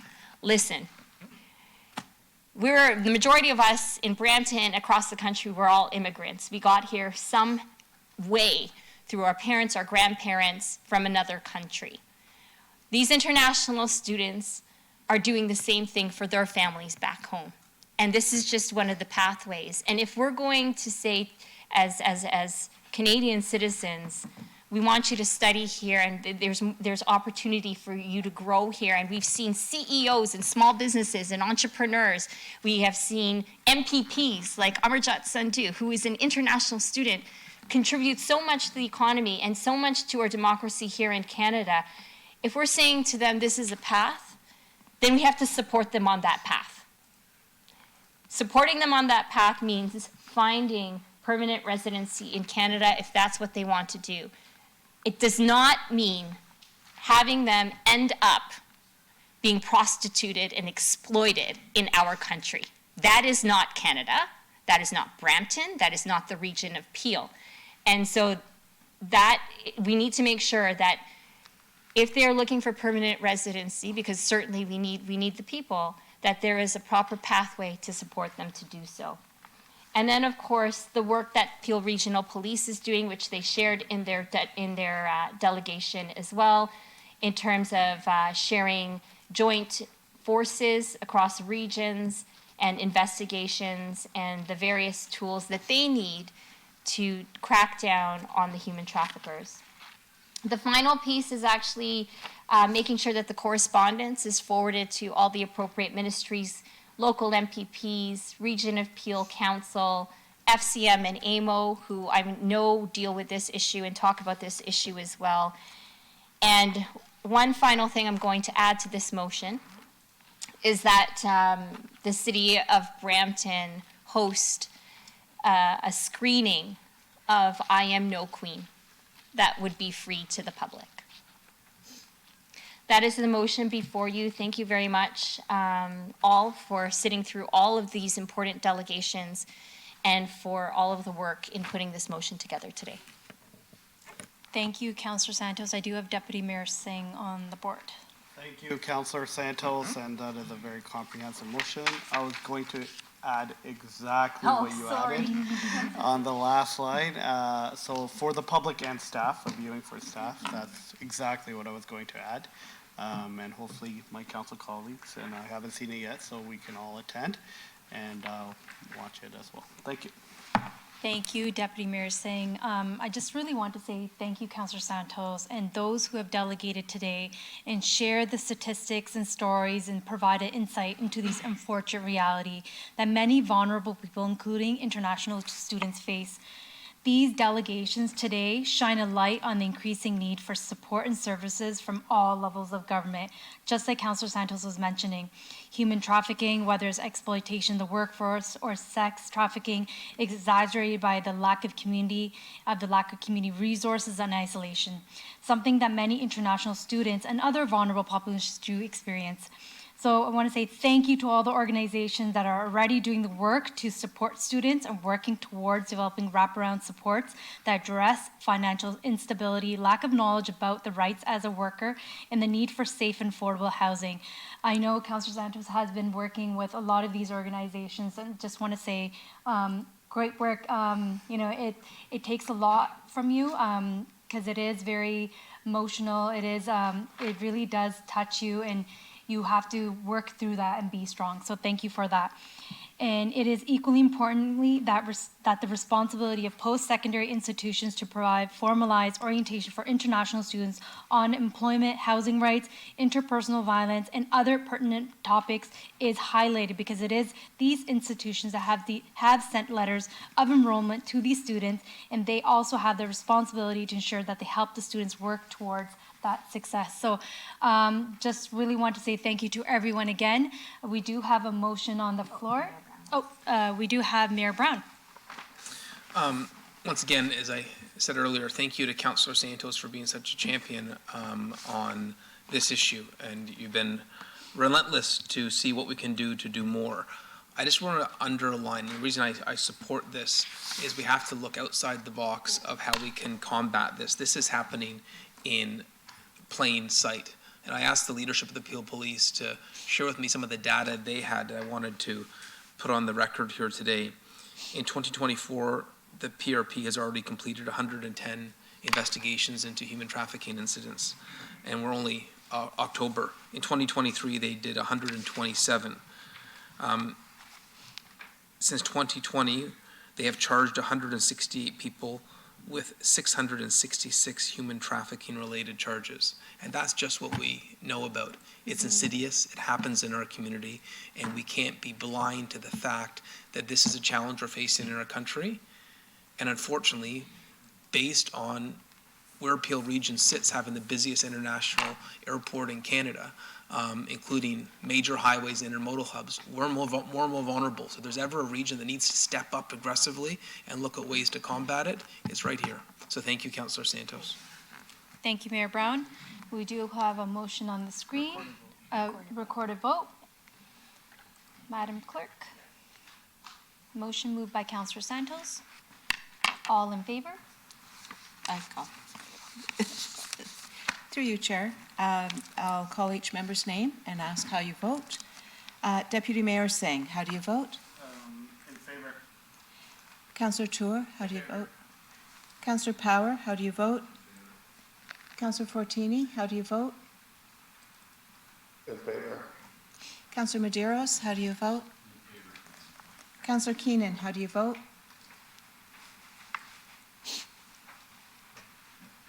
Come back to Councillor Keenan. Councillor Paleshi, how do you vote? Come back to him. Councillor Brar. In Chair favor. Brar. Thank you. Councillor Vicente, how do you vote? In favor. Councillor Santos? In favor. And Mayor Brown.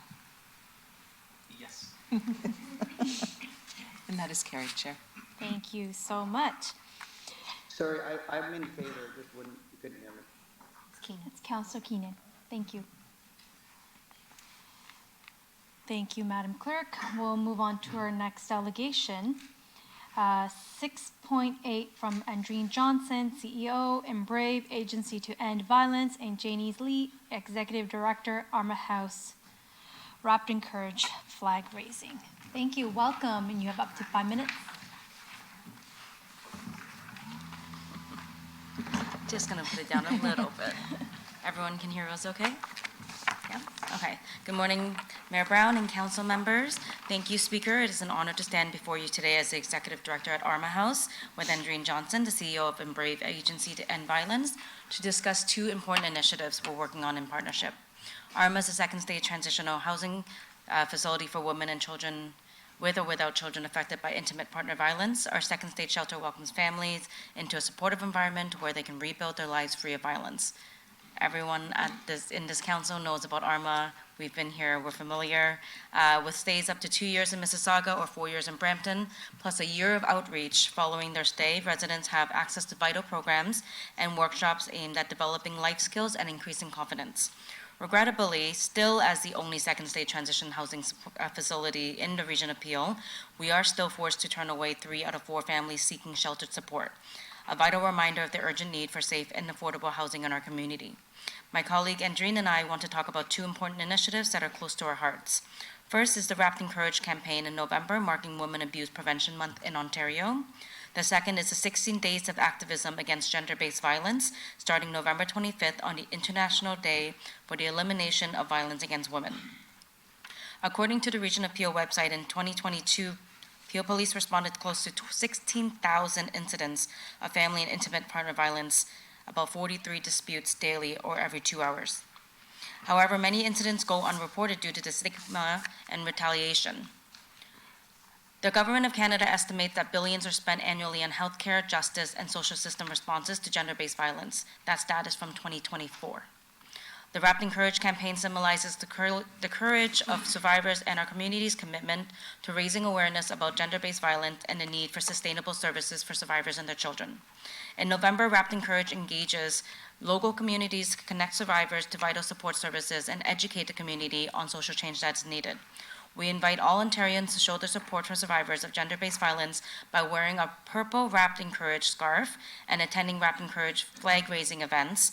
Each scarf serves as a reminder that no one is alone, and together we can break the cycle of abuse. During the 16 days of activism against gender-based violence, you can show your support by purchasing a purple Wrapped in Courage scarf from Arma, Embrave, and other gender-based violence support agencies. And raise awareness on social media by sharing your scarf, a photo in your scarf, and tagging Embrave and Arma. Good afternoon, Mayor Matt Brown, council member. My name is Andreen Johnson. I am the CEO of Embrave Agency to End Violence. Embrave is the only gender-based violence shelter in the region of Peel, operating 2 emergency shelters for the survivors of gender-based violence and their children. We also run a community support and outreach program for survivors living in the community or are transitioning out of our shelter. We support all women, two-spirited, genderqueer, trans, and non-binary survivors. We also offer a robust public education program in our work to prevent gender-based violence, as well as being the lead agency for PCAWA. Now, let's talk about the 16 days of activism. The campaign runs from November 25th, the International Day for Elimination of Violence Against Women, to December 10th, Human Rights Day. It's time for individual organizations and community worldwide to come together to raise awareness about gender-based violence and advocate for change. During these 16 days, we will be sharing resources, advocating, and joining our community to educate people about the realities of gender-based violence, the support available to those in need. Our goal is to empower individuals to take action, whether that means reaching out for help, supporting a friend, donating, or becoming an advocate for change. But we can't do this alone. We need your help to amplify our message, drive change. Many in this room have been great supporters of our work, supporting women and children in our community, and for that we're very grateful. Given the significant need in our community, we hope that we can count on you, again, to get involved and support survivors of gender-based violence. This can be done through participating in our community and fundraising event, engaging with other campaigns, or sharing your stories. Together, we can create a ripple effect of awareness and support that outreach far beyond our community. We invite you to join us as we raise the Wrapped in Courage flag at Kent Wilson Square outside of Brampton City Hall and on Friday, November 22nd at 9 a.m. Make sure you wear your purple scarves. Let us wrap ourselves in courage and stand together against gender-based violence. Let us make our voices heard during these 16 days of activism. By working collectively, we can foster a future where everyone feels safe, respected, and valued. Thank you for your unwavering support and commitment to this cause. Together, let's make a difference. Thank you so much. We do have Councillor Santos on the board. Thank you through Madam Chair. Absolutely, of course, we're there. We're going to be supporting. You heard about an hour-long conversation in motion about something that's pretty much in relation to what you're all talking about. I'll say it again. We will never achieve gender equity. We will never achieve gender equality until we first address gender-based violence. So thank you for all the work you do. You can count on us. We'll be there for sure. Thank you, Councillor Santos. Mayor Brown. I saw an email come through, just going through my emails before council today, to have a proclamation issued on that day. So happy to say we will absolutely issue the city proclamation to coincide with this. And just to highlight the scale of the challenge we have, being our city's representative on the Police Services Board, I look at the data every month. And I remember when I started as mayor, it was, I think, about 9,000, 10,000 calls a year in Peel Region. We're hitting 21,000 now. So as much as we're all talking more about what we can do, it's actually getting worse. And I raise this at the region and at the police board. If you look at areas where we're seeing declines, we're making progress, you feel that you're heading the right direction. I throw my hands up at this, saying, as a society, as a community, as a region, we've failed on this. I was speaking to the police union, and they tell me that every day there's calls that they're not able to respond to. Imagine that. Imagine having a horrifying call where someone feels that their life is at threat and not have an officer able to respond.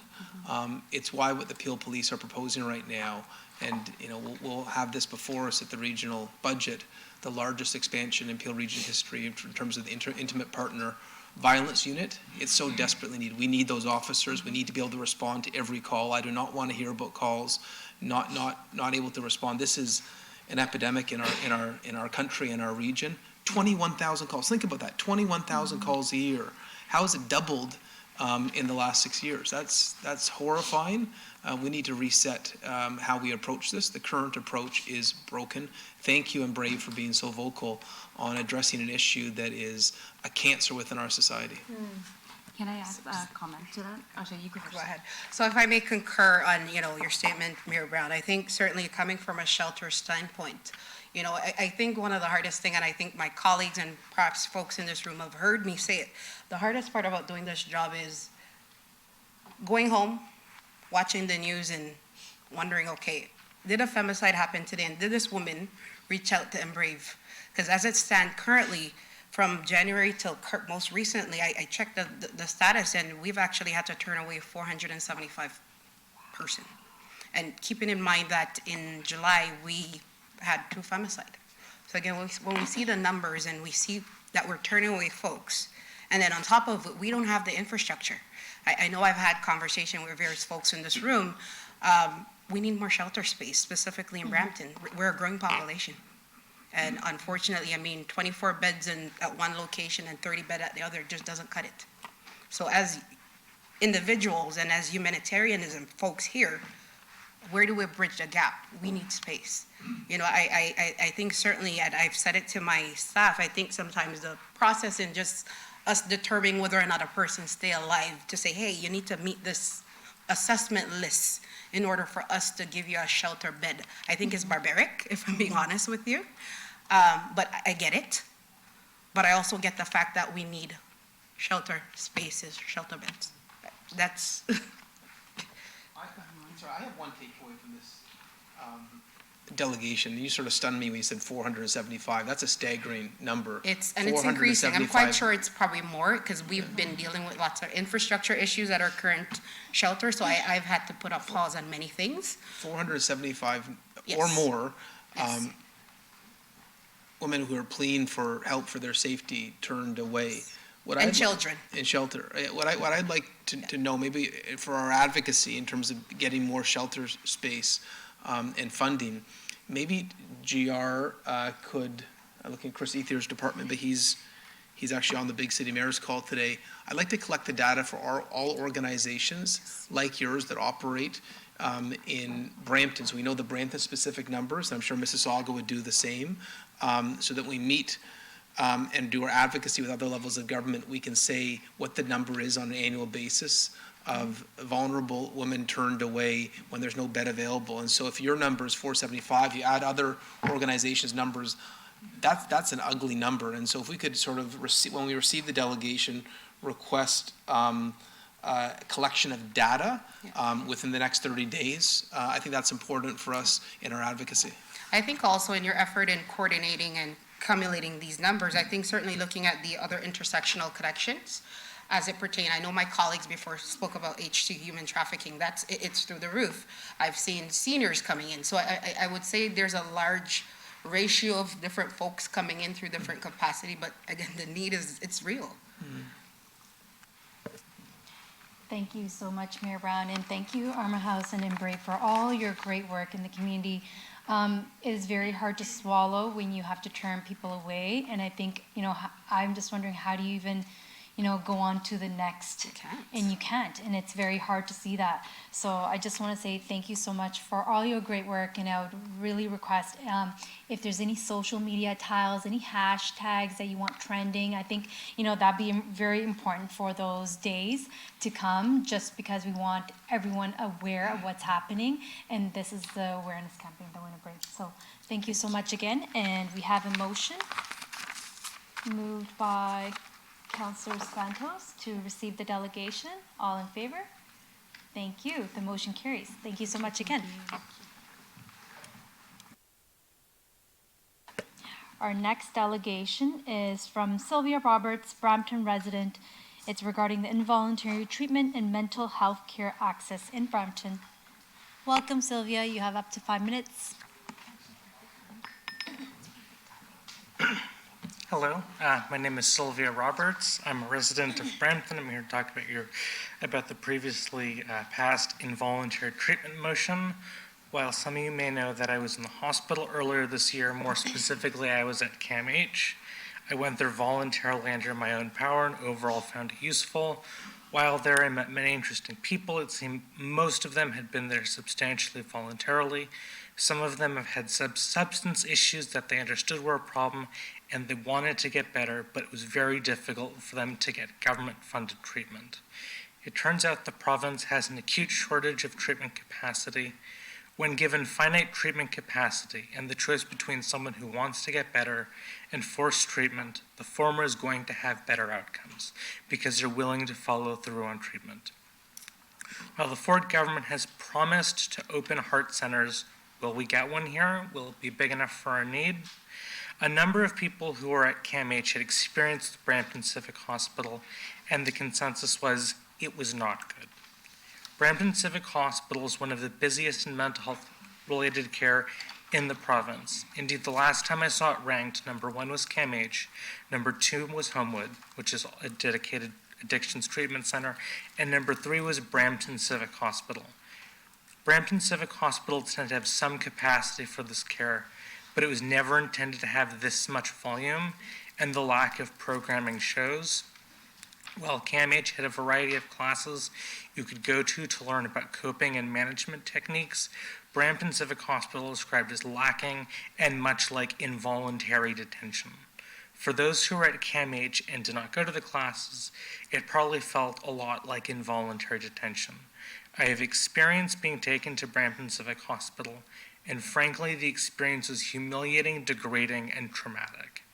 A school or counselor was worried about me, called the emergency lines, and 2 cops showed at my grandparents where I was living, at which point I was told to come outside, interrogated by police, and told that either come with them voluntarily or I'd be very forcibly taken with them to Brampton Civic Hospital.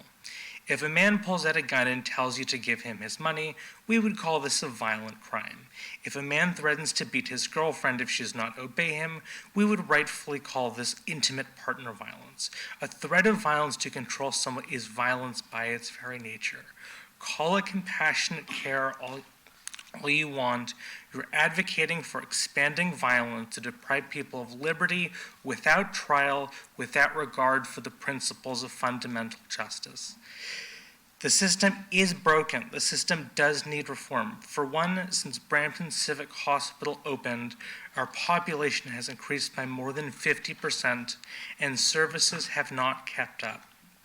Not only has service capacity not kept up, there are also services simply not offered here. When I was discharged from CAMH, my psychiatrist planned to connect me with a bunch of services, which are standard in Toronto. But it turns out that in Brampton, many of those simply do not exist. Not that the wait list is too long, they just don't exist. I also learned that many services at CAMH are at capacity. What I would recommend City Council pursue is pushing for a construction of a dedicated psychiatric facility for addictions and mental health in Brampton beyond one of those new heart facilities.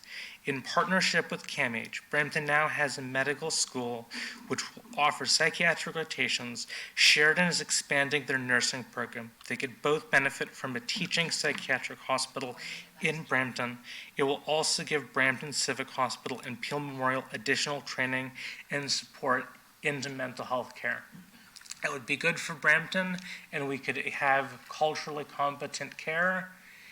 We also need expanded outpatient care. One of my friends had a family member dealing with severe mental illness, and one of the issues was there weren't classes or programs offered that they could take so they could learn how to support their family members.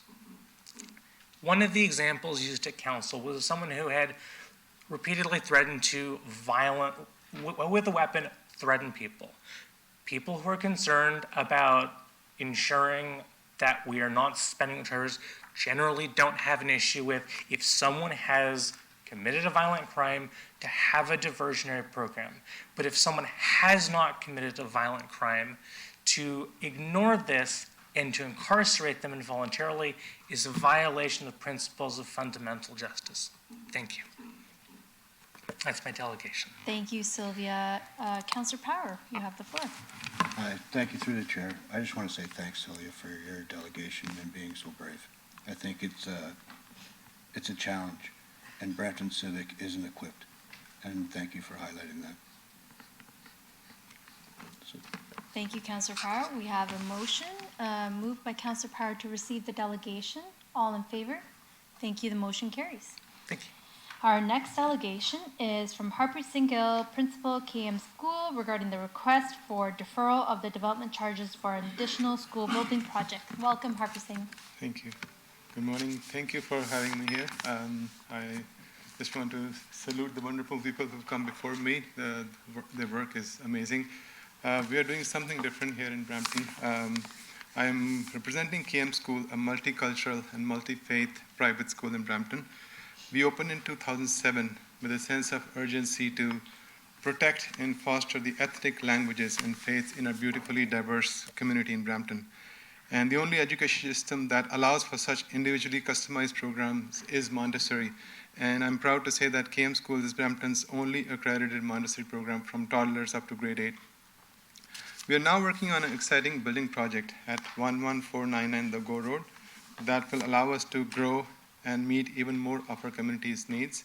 It allows us to expand our program now to a fully Montessori grade 12 program and create new after-school programs for the wider Brampton community. However, as part of this process, we are facing financial challenges that we are trying to find solutions to, and one of the solutions is seeking a deferral of the development charges for at least 1 year from the date we get occupancy. This 1 year deferral will make a significant difference in the success of this project and will allow us to continue serving the community effectively. Our goals and mission are deeply aligned with the City of Brampton's strategic goals, particularly the vision of fostering culture and diversity. We are the only school in Brampton that is committed to provide culturally relevant education to every child we serve. We want children to maintain strong cultural and linguistic ties with their ethnic background. And thus our curriculum is rich with cultural programs. We support festivals, performances, and creative activities that allow our students to explore their own cultural heritage while learning about others. In doing so, we are contributing to the vibrant cultural landscape that makes Brampton such a dynamic city. And our school is not just for our own students. We host local cultural events and language classes that are open to the broader community. And these activities foster stronger community connections and ensure that local cultural heritage is celebrated and sustained. So in light of this, I ask for your support in granting a deferral of the development charges for our project. Thank you. Thank you, Harpreet Singh. We do have Deputy Mayor Singh on the floor. Actually, I should have done this earlier. I didn't realize I'm going to declare conflict and walk out because my children actually attend the school. Thank you. Councillor Tour, you have the floor. Thank you, through you, Madam Chair. Thank you, Principal Gill, for this delegation. At this time, I think the most appropriate thing is if I will refer this delegation to our planning staff to report back on this. Or you want to make any comments on this? Through the chair, certainly we'll take that as direction, work with finance as well to bring a report back, because certainly that's the practice we've been taking with these types of requests before. And that report back will also speak to any considerations council might want to give for similar requests that may come forward in the future. Okay, sounds good. Thank you. I'll move that motion, please. Thank you. Thank you, Mr. Principal Gill, for your delegation. I've actually heard a lot of community outreach that has been done, especially in that school. And a lot of kids we've had come by for a tour, and speaking to a lot of students, you've done great work. So thank you so much again. We do have a motion moved by Councillor Tour to refer the delegation to the appropriate staff. All in favor? Thank you. The motion carries. Madam Clerk, I believe we are done all the delegations right now, and we can go for lunch. I believe there is a press conference coming. Through you, Chair Brar, the delegations are completed now. Thank you. Perfect. Oh, 6.2, could we take another revisit on that one? Just a call out to see if that delegate is in attendance yet. I don't see her online, but 6.2. 6.2. And So delegation from Sharon Vandrish is participating remotely online. Madam Clerk, is she online? No. Thank you for revisiting that. She's not online. Thank you so much again. So we'll have a motion to go into lunch. I believe there's a press conference that's also be happening. Madam Clerk, how much time do we need? About, Council Madeiras? Yeah, thank you, Chair, for recognition. I believe we received a meeting update that press conference will start in 12. So I'm not sure if we want to continue till 12:30, Madam Clerk? 12, this one. appropriate. 12:30? 12:30, thank you. I have a motion to go to lunch. And we'll be back at recess, we'll be back at 12:30. Madam Clerk? Thank you.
Test audio, check 1, 2.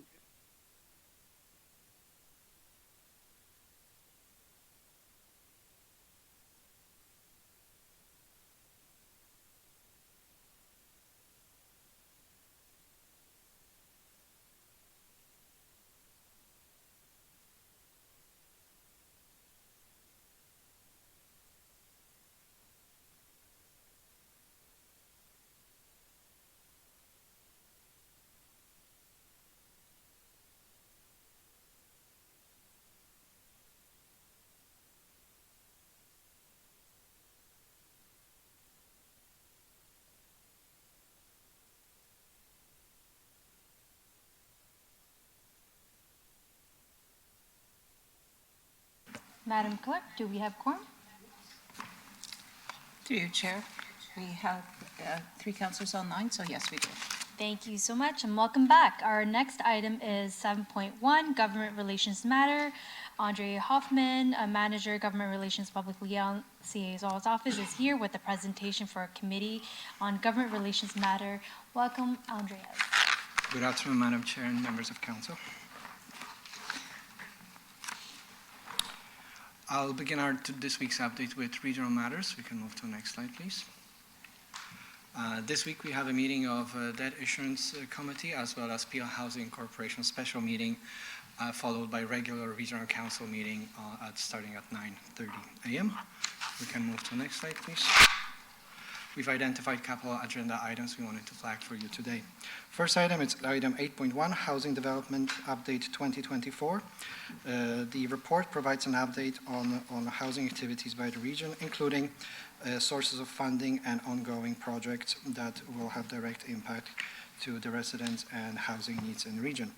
We wanted to flag for you one project, which is Birch Place, which is benefiting from federal government's Rapid Housing Initiative, which has opened for occupancy in March 2024, offering 50 affordable rental units with 17 youth transitional units. The report also highlights several further projects that will be located in Brampton and directly benefit residents in need. City staff point to the fact that the need for affordable housing, particularly amongst our community's most vulnerable, far exceeds available resources. Therefore, Brampton City staff support the region's efforts to advocate to the federal and provincial governments to increase funding for community and supportive housing in Peel. Next slide, please. Next item we wanted to flag for you is item 11.1, 2024 Capital Financial Triangular Performance Report. This report is required by the regional policy and provides a second update for 2024 on the financial results of the capital program based on the information available as of August 31st, 2024. Staff observed that the region's unspent capital increased from 5.1 billion at the end of fiscal 2023 to 7 billion as of August 31st, 2024, including 1,729 active capital projects. Next slide, please. Item 11.2 is a similar in nature report, which is required by the regional budgetary policy, and this report provides the first forecasted year-end fiscal position of the operating budget based on the information and fiscal results as of August 31st, 2024. The report highlights that the region is on target with the council-approved operating budget, projecting a surplus of 3.9 million on a net budget of 1.5 billion. Next slide, please. Next item we wanted to flag for you is item 17.1, Asylum Claimant Response Update. The report updates Regional Council on Peel's ongoing asylum claimant response. Regional staff work with several stakeholders to create a distinct service system for asylum claimants that is client-oriented and separate from Peel's local homeless system. Continued advocacy efforts to the federal and provincial governments for additional support and resources is required. City has been working with the region and supporting ongoing advocacy work. Next slide, please. The last regional item we wanted to flag for you today is item 17.2, the erosion of basic living standards for Peel's most vulnerable residents. City staff this staff report highlights key trends and issues impacting those living in poverty. These trends indicate a growing intensity of need among Ontario Works clients. For the sixth consecutive year, Ontario Works rates have not increased and inflation-based adjustments have not occurred. Staff strongly support the report and its recommendations to advocate with the provincial government to increase Ontario Work rates to a livable rate and commit to extending support to the annual inflation rates. Next slide, please. Moving on to provincial updates, this past Monday, the Ontario Legislature has resumed after a summer break. Among some developments pointing out is the fact that the Minister of Energy has announced he will be introducing legislation to make it easier for new homes and businesses to connect to electricity grid. Also, the Premier has appointed former Federal Health Minister Dr. Jane Philpott to head a new team mandated to look into current shortage of primary care physicians and explore opportunities to connect Ontarians to primary care. Also in the first, we can move to the next slide, thank you. Also on the first day of resumed legislative session, the Minister of Transportation has introduced Bill 212, the Reducing Gridlock Saving Your Time Act. The legislation, if passed, would create a new Building Highways Faster Act that would speed construction of Highway 413, Radford Bypass, Garden City Skyway Bridge, and other priority highway projects in the province. Other highlights from the bill include requirement for municipalities to receive approval from the province before initiating new bike lines that would result in removal of lines from traffic. Municipalities would be required to demonstrate that the proposed bike lines will not have negative impacts on vehicle traffic. Furthermore, the province is proposing to put forward new supports for smaller municipalities with pothole prevention program that would be in place for 2025 construction season. And government is committed to consulting with municipalities on this matter. Finally, the bill also includes a proposal to raise speed limits on 400 series highways where it is safe to do so. City staff are analyzing the bill, given that it was just released, for any impacts to the city. We can move to the next slide, please. And still staying with the Bill 212, the province on the same day also put forward consultations directly related to this bill. One consultation being a framework for bike lines that require removal of traffic lines. The consultation is looking for regulations and associated policy guidance for the bike lines framework. The consultation is looking into input and feedback related to scope of included municipalities and or roads that would be subject to bike lines framework, defining provincial review process, required data, studies, and other information, as well as timelines related to provincial requests for municipal data. Comments for this particular consultation are due November 20th. Another relevant consultation to Bill 212 is a consultation on a new act called Building Highways Faster Act that would accelerate highway construction with the same due date for public comments. Staff are looking into both consultations for potential comments and a formal submission. Next slide, please. Next, province has also announced $12.75 million to address the rise in hate incidents and to keep communities safe across the province. The money will be made available through a new anti-hate security and prevent grant, which will provide grants up to $10,000 to eligible community organizations. The application window will open on October 31st and close December 2nd. This funding opportunity will be open to registered charities, non-for-profit corporations, and community groups. Municipalities are not eligible for this funding. Next slide, please. Moving on to federal updates, the federal government has provided an update on the National Action Plan to combat auto theft. According to the Insurance Bureau of Canada, national auto theft rates for 2024 have shown a 19% decline in auto theft in the first half of the year. Furthermore, the Canada Border Security Agency has intercepted more than 1,900 stolen vehicles in rail yards and ports this year.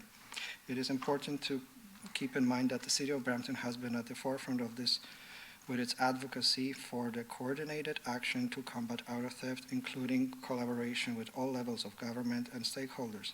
This action plan is a direct result of city's robust advocacy effort and included deployment of container scanners in Brampton. Next slide, please. This past Friday, the Ontario Big City Mayors have met in Markham and called on the provincial and federal governments to take action on homelessness, mental health, safety, and addictions crisis impacting municipalities across the province. The mayors renewed their call for all levels of government to work together and have passed a motion with several urgent asks and calls to action. These include urgent review, consultation, and update to Mental Health Act and Healthcare Consent Act, implementation of divisional courts throughout the province, and expansion of scope and reach of those courts with a focus on rehabilitation rather than punitive measures, introduction of legislation that would prohibit open and public use of illicit drugs and public intoxication, as well as review, consultation, and update to Trespass to Property Act. City of Brampton has actively advocated for federal and provincial action on homelessness, mental health, safety, and addictions, including work with OBCM, BCMC, as well as AMO and FCM, just to name few partners. Brampton has also highlighted the city's own actions, local impacts, and need for supports to enable a meaningful and timely support for individuals in need and ensure public safety. Next slide, please. At the same meeting, the Ontario mayors have selected Mayor Alex Nuttall of Barrie as their vice chair. The mayors have reiterated that their motion passed at the meeting builds on the Solve the Crisis campaign, which is calling for the immediate action on homelessness, mental health issues across the province. Next slide. And the last slide is related to introduction of Bill 212. The Ontario Association of Municipalities has commented stressing the importance of the province respecting local decision-making and adequate consultation process on the bill. And this concludes today's presentation. Thank you for your attention. Thank you so much, Andreas. Any questions from any council members? Seeing none, thank you. I have a motion moved by Councillor Vicente to receive the presentation. Thank you. All in favor? Any opposed? Thank you. The motion carries. Our next section is corporate services section. We don't have any reports that were held. Our next item is 8.5, councillor question period for this section. Do any members have any questions regarding this section? Seeing none, we'll move on. Now we can deal with item 8.6, public question period. This is normally where we invite members of the public to come forward to the podium to ask any questions about any recommendations made by the committee during this section of agenda. I'll ask the clerk if there's any questions submitted during the course of today's meeting. Through you, Chair, I'm not seeing any questions submitted for this Thank section. you, Madam Clerk. Seeing none, now I'll pass the chair to Councillor Vicente to chair Public Works and Engineering section of the committee agenda. Thank you so much.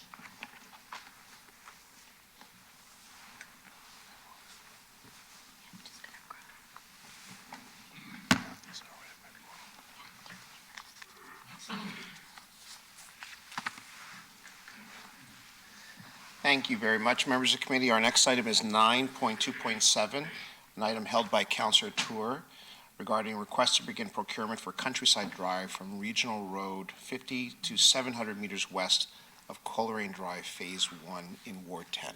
Councillor Tour. Thank you, through you, Mr. Chair.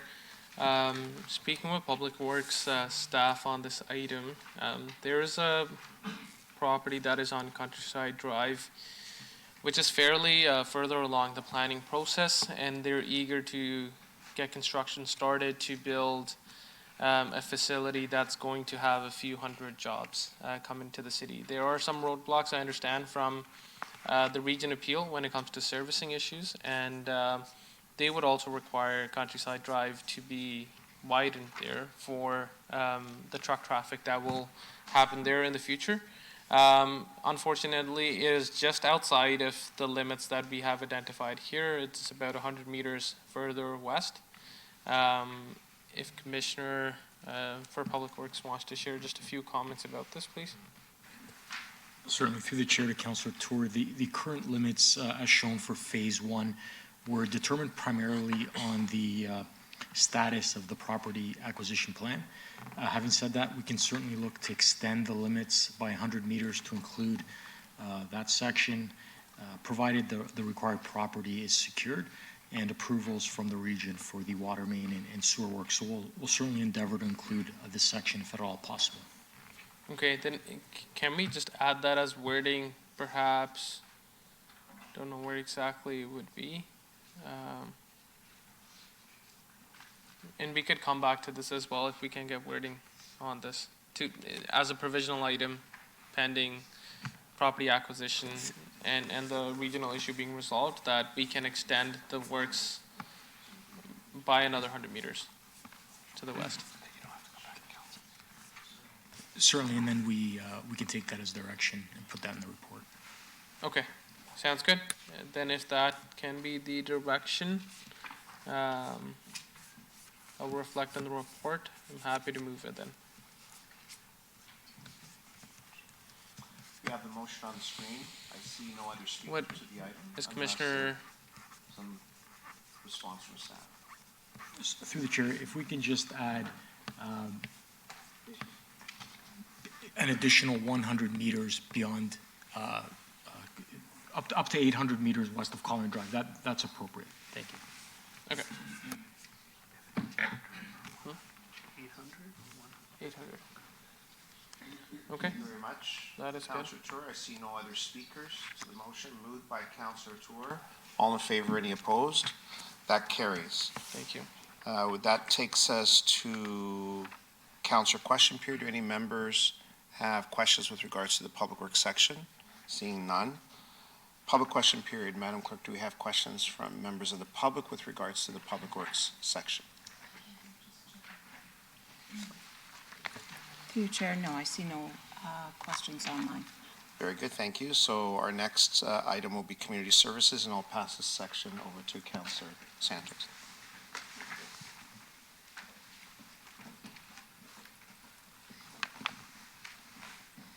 Thank you so much. Our next item of the agenda is the staff report, Safe Public Spaces for All, addressing encampments in the city of Brampton, which is something that I personally held.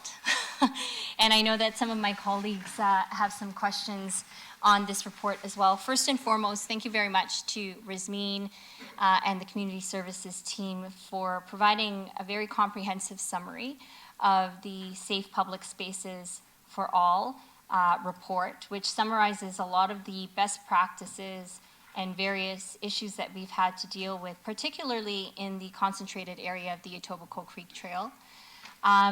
We discussed this heavily at the Ontario Big City Mayor's Caucus meeting, where Mayor Brown offered to have me sit there on behalf of the city of Brampton. I have to say that the work that we're doing on this is consistent with a lot of the work that they are recommending.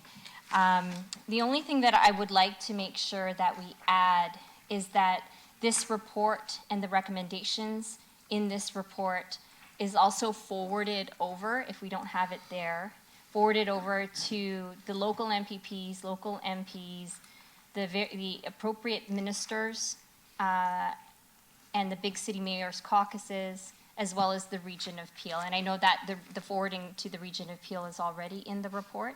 But because this matter of encampments is being dealt with across the entire province and country, I think many of our colleagues sitting on various municipal councils would really appreciate looking at the work that we're doing here in Brampton.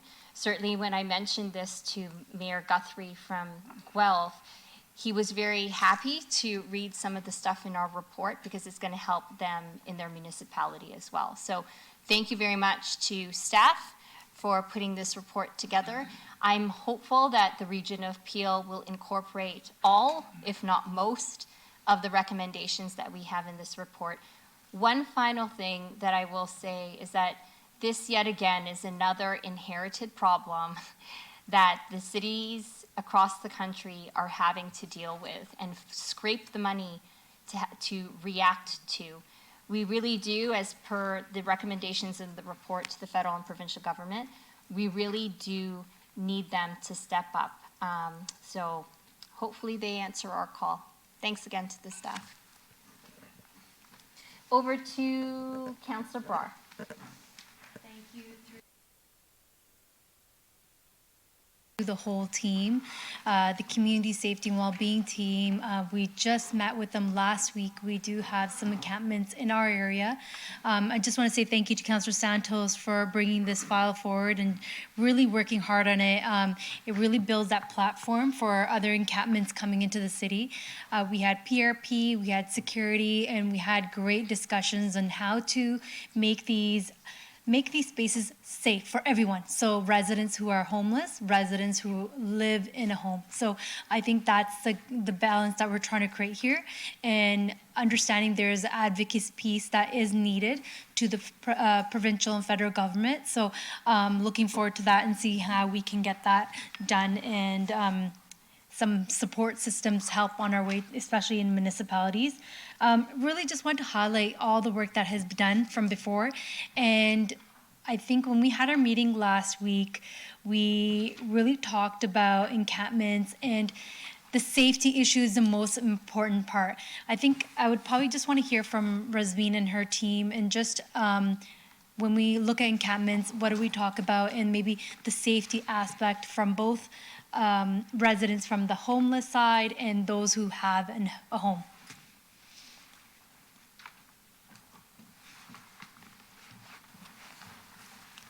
Hi, everyone. Through the chair, thank you, Councillor Brar, for the question. Obviously, this work is complex. We have to take into consideration a number of different factors, legal factors, as well as a number of safety factors as well. So when we're going into these sites, and we as the collective, so you mentioned security services, bylaw, we have our parks folks, our parks team, we have Peel Outreach, the region of Peel is different units as well, and as well as the Peel Regional Police. We really take a look at the safety of our residents, and that's safety of our housed residents and unhoused residents, as well as first responders and staff that attend these encampments on site. So there's a number of tools that are being developed right now through the regional working group, and we are piloting them and improving them as we go. So safety is our number one priority. Thank you so much, Rasmeen. I think I just really want to know, the ongoing work that is happening. We've met last week, but there's ongoing work. It requires a large team to bring together to keep track of them, monitoring and talking and connecting our folks to other shelters if there's any available right now. But again, thank you for everything that you do. Really is, it was breath of fresh air when we met that day. And I think PRP with bylaw, they all had the tools to kind of bring that forward. So thank you again. Thank you, Councillor. Thank you so much. So motion moved by Councillor Brar to receive the report and its recommendations. All those in favor? Any opposed? That carries. The next item on the agenda is notice of motion regarding the processes for responses to Service Brampton 311 complaints. This is a motion that I've brought forward. So we've been receiving over the past little while numerous complaints related to 311 and the lack of response to some of the complaints from residents. We've been dealing with this particular concern for a while, and I know that through the operational review with bylaw enforcement, we've started to chisel at some of the concerns that residents have in terms of resources in bylaw enforcement and some of the standard operating procedures as well.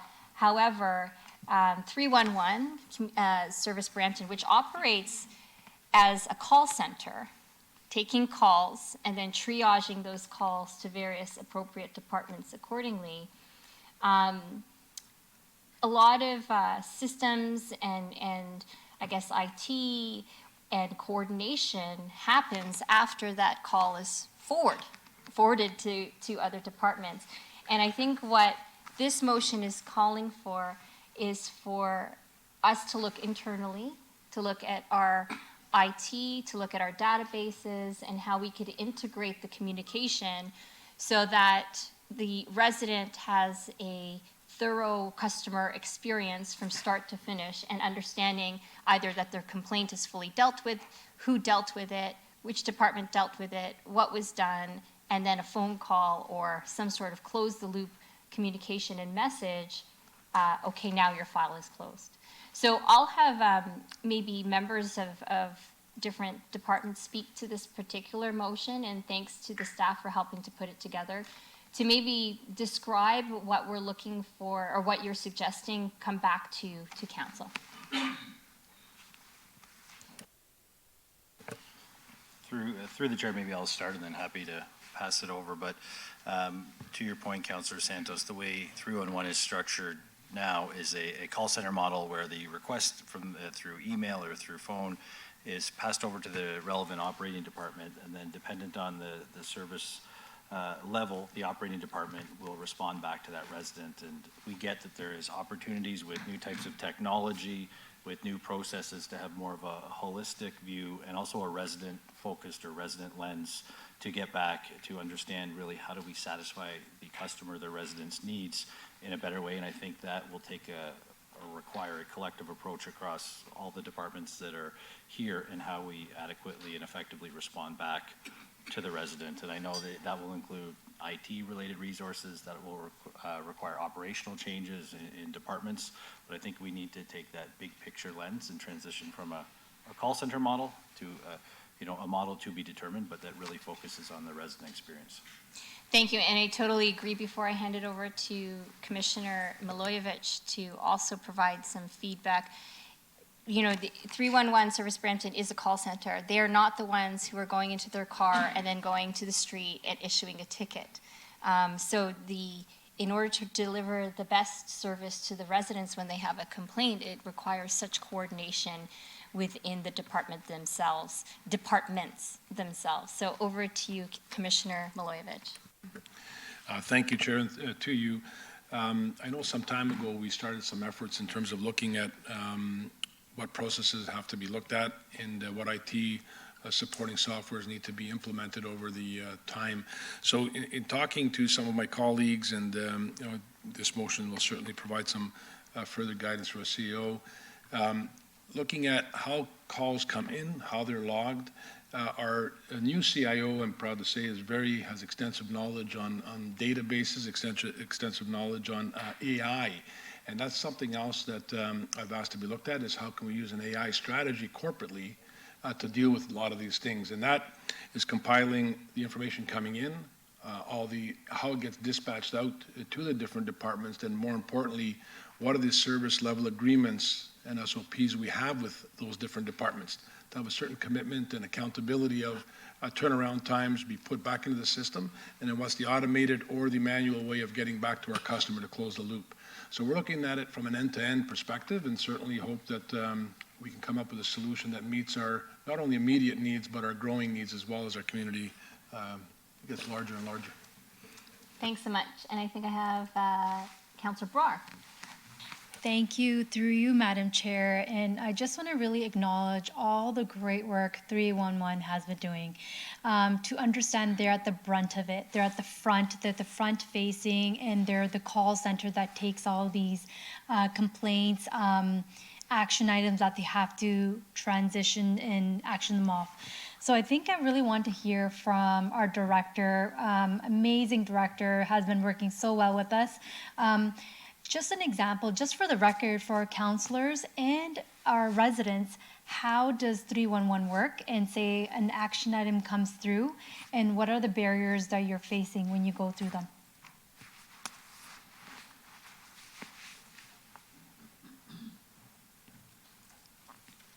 Good afternoon. Thank you, councillors. Rob and I are a united front today because we're working so closely together. As Councillor Santos and Councillor Barr had mentioned, right now, all we do is we basically triage the calls. So our issues are, when it comes to resident callbacks, sometimes we don't have the tools necessary to be able to address any kind of issues that residents would have in terms of what's happening, why is this taking so long, why didn't someone come out? You know, we hear it all, right, all the complaints.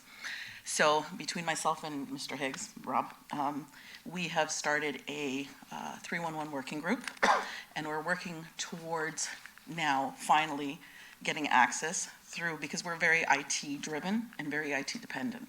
So there's a lot of work that goes on behind the scenes in terms of how we can make our systems connect or talk to each other in layman's terms.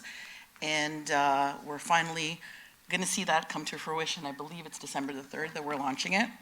And we will be able, so not only will that minimize callbacks, but it will also, I'm hoping 100%, that it will mitigate any kind of escalations to council and to mayor, with us being able to see finally some of the concerns that the residents are putting through to us in callbacks. And Rob can speak to that as well if you want. Certainly, I can just highlight, through you, the chair, just highlight that enforcement operational review is coming. It will touch on this. The remarkable work being done by 311 staff really can't be understated. They've been great to work with, but there has been great gains in transparency and feedback being provided to the complainants and to 311 staff so that they can answer the question on first contact, which is so important when it comes to customer delivery. So those have already been attained, but there's a lot of growth that still needs to occur, and this will go a long way to getting there. Awesome. Thank you. Thank you so much. Any further comments from members of staff, council? No? Okay. This is a motion moved by myself. All those in favor? Anyone opposed? That carries. The next item is 10.3.2, which was already dealt with regarding international students and human trafficking.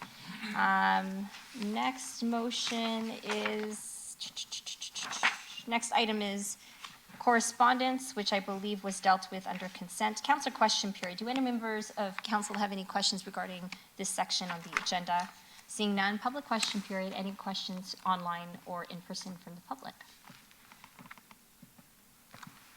Through you, Chair Santos, I'm not seeing any questions online. Thank you very much. The next item is legislative services. The minutes were put into consent. I don't think we have any questions from councilors regarding legislative services. Public question period. No questions for legislative services. Oh, there was an added item. 11.3.1 added by Councillor Brar. Go ahead. Through you, Madam Chair. So it was a discussion item, really talking about these cannabis retail stores. Really brought this motion forward today because I personally have heard from our residents from wards 2 and 6 about the concerns regarding the number of cannabis shops in Brampton and how accessible cannabis is to their children. When Councillor Palashi and I were door knocking this past summer, road safety was on top of the list, but cannabis shops were right there. And I've had parents reach out to me about their young adult children, some who have initiated cannabis use as young as 14 years of age, and who are showing dependence on cannabis. Cannabis use has become an everyday thing for most of them, and the accessibility of legal cannabis has only made it easier for their dependence to grow. So since legalization of cannabis, there has been an increase of cannabis initiations among 15 to 18-year-olds, and this early initiation can have some long-term effects, especially an increase in mental health and substance abuse challenges in adulthood. And with the delegations from Peel Police and Peel Paramedics at the special City Council meeting earlier this month, we do know that there is a rising need for mental health and addiction support. And at the municipal level, we do not have much oversight over how many these shops are allowed to open and where they are allowed to open. There are currently 46 shops open in Brampton. And I think that's very alarming to hear. If in Ward 6, there is a commercial plaza where there's 3 cannabis shops in one plaza. A retail center must be a minimum of 150 meters from a school according to requirements set out by the AGCO. However, this requirement does not take in other youth hubs like recreation centers into account. So this is why we're really urging the provincial government to take the steps and introduce more regulation on cannabis retail centers where they can be located, the number of cannabis retail centers allowed to open in certain areas. There is a need for more oversight. So this motion is really an advocacy piece on behalf of Council Mayor Brown, if we can send a letter, just because we have seen that we have opted in. But now seeing that we've opted in, there are some tweaks, changes that we need to make, especially when we see the growing cannabis shops in Brampton. I do have this motion on the floor, but however, I think I would like to be alerted anytime cannabis shops comes into wards 2 and 6 specifically, just because when you look at that 15-day window, not a lot of people are aware of that. And I think we get these complaints afterwards, these cannabis shops turn up, especially a little bit closer to schools, or we're seeing 3 cannabis shops in one commercial unit. So I do have a motion on the floor. I have that therefore it be resolved, Mayor Brown, on behalf of council, send a letter of advocacy to the Alcohol and Gaming Commission of Ontario and the Ministry of Attorney General to advocate for more regulations on the locations of cannabis retail stores, specifically on their proximity to schools, daycares, community centers, and their youth hubs. The letter of advocacy should also call for a restriction on the number of cannabis shops located within a certain radius, ensuring the multiple shops are not open in the same or neighboring retail centers. The letter of advocacy to send to all Brampton members of provincial parliament to request their support in this matter. Mayor Brown, on behalf of council, send a letter of advocacy to the Minister of Health, Honorable Sylvia Jones, and the Minister of Mental Health and Addictions, Michael Tabolo, to request funding support for services and programming that targets youth with cannabis dependency issues and other substance abuse disorders, and both letters of advocacy be forwarded to the Region of Peel. Thank you, Madam Chair. Thank you so much, Councillor Barr. Any questions regarding the motion itself? Seeing none, motion moved by Councillor Barr, seconded by Councillor Paleshi. All in favor? Anyone opposed? That motion carries. The next item, public question period. No questions. Councillor question period for this section. No questions. Now we are into economic development. I believe the only item was already put into consent. I don't think we have questions from members of council. No questions from the public about economic development. Referred matters list, was that also put into consent, Madam Clerk? Can't remember. No? Any questions about the referred matters list? Okay, seeing none. Public question period, do we have any questions from the public on any item already discussed on today's agenda? Nope. Okay, now we're into closed session. I have a motion moved by Deputy Mayor Singh to move into closed session to deal with the following items. 15.1, development approvals process technology assessment. Open meeting exception under section 2392K of the Municipal Act, a position plan procedure criteria or instruction to be applied to any negotiation carried on or to be carried on by on behalf of the municipality or local board. 15.2, discussion item, lease negotiations, open meeting exception under section 2392C and K of the Municipal Act 2001, a proposed or pending acquisition or disposition of land by the municipality or local board, and a position plan procedure criteria or instruction to be applied to any negotiations carried on or to be carried on by or on behalf of the municipality or local board. 15.3, verbal update, labor negotiations, open meeting exception under 2392D of the Municipal Act 2001 regarding labor relations or employee negotiations. All those in favor, anyone opposed? Madam Clerk, how much would you need to get into closed session? Yeah, let's say 1:25 back into the closed session. back into closed session. After closed session, we will be reporting in public, in the spirit of transparency, all matters discussed in closed session. Thank you.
Thanks so much, everyone. In the continuing interest of transparency and open government, Madam Clerk will summarize in public session any outcomes from today's closed session business. Go ahead, Madam Clerk. Through you, Chair Santos.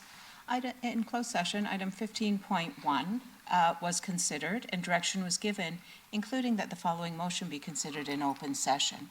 The motion is on screen. Do you want me to read it or just have it on screen?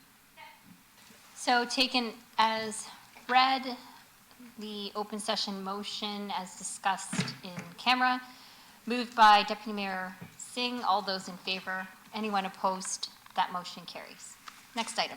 Next item is 15.2. This item was considered in closed session and direction was given, including that the following motion be considered in open session. Again, the motion's on screen. Okay.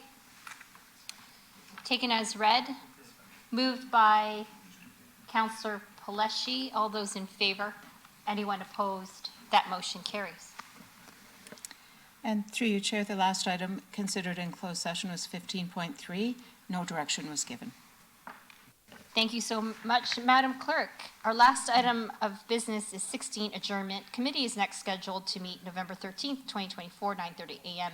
I have a motion from Deputy Mayor Singh to adjourn today's meeting. All those in favor? Anyone opposed? That carries. Thank you all for all your hard work today.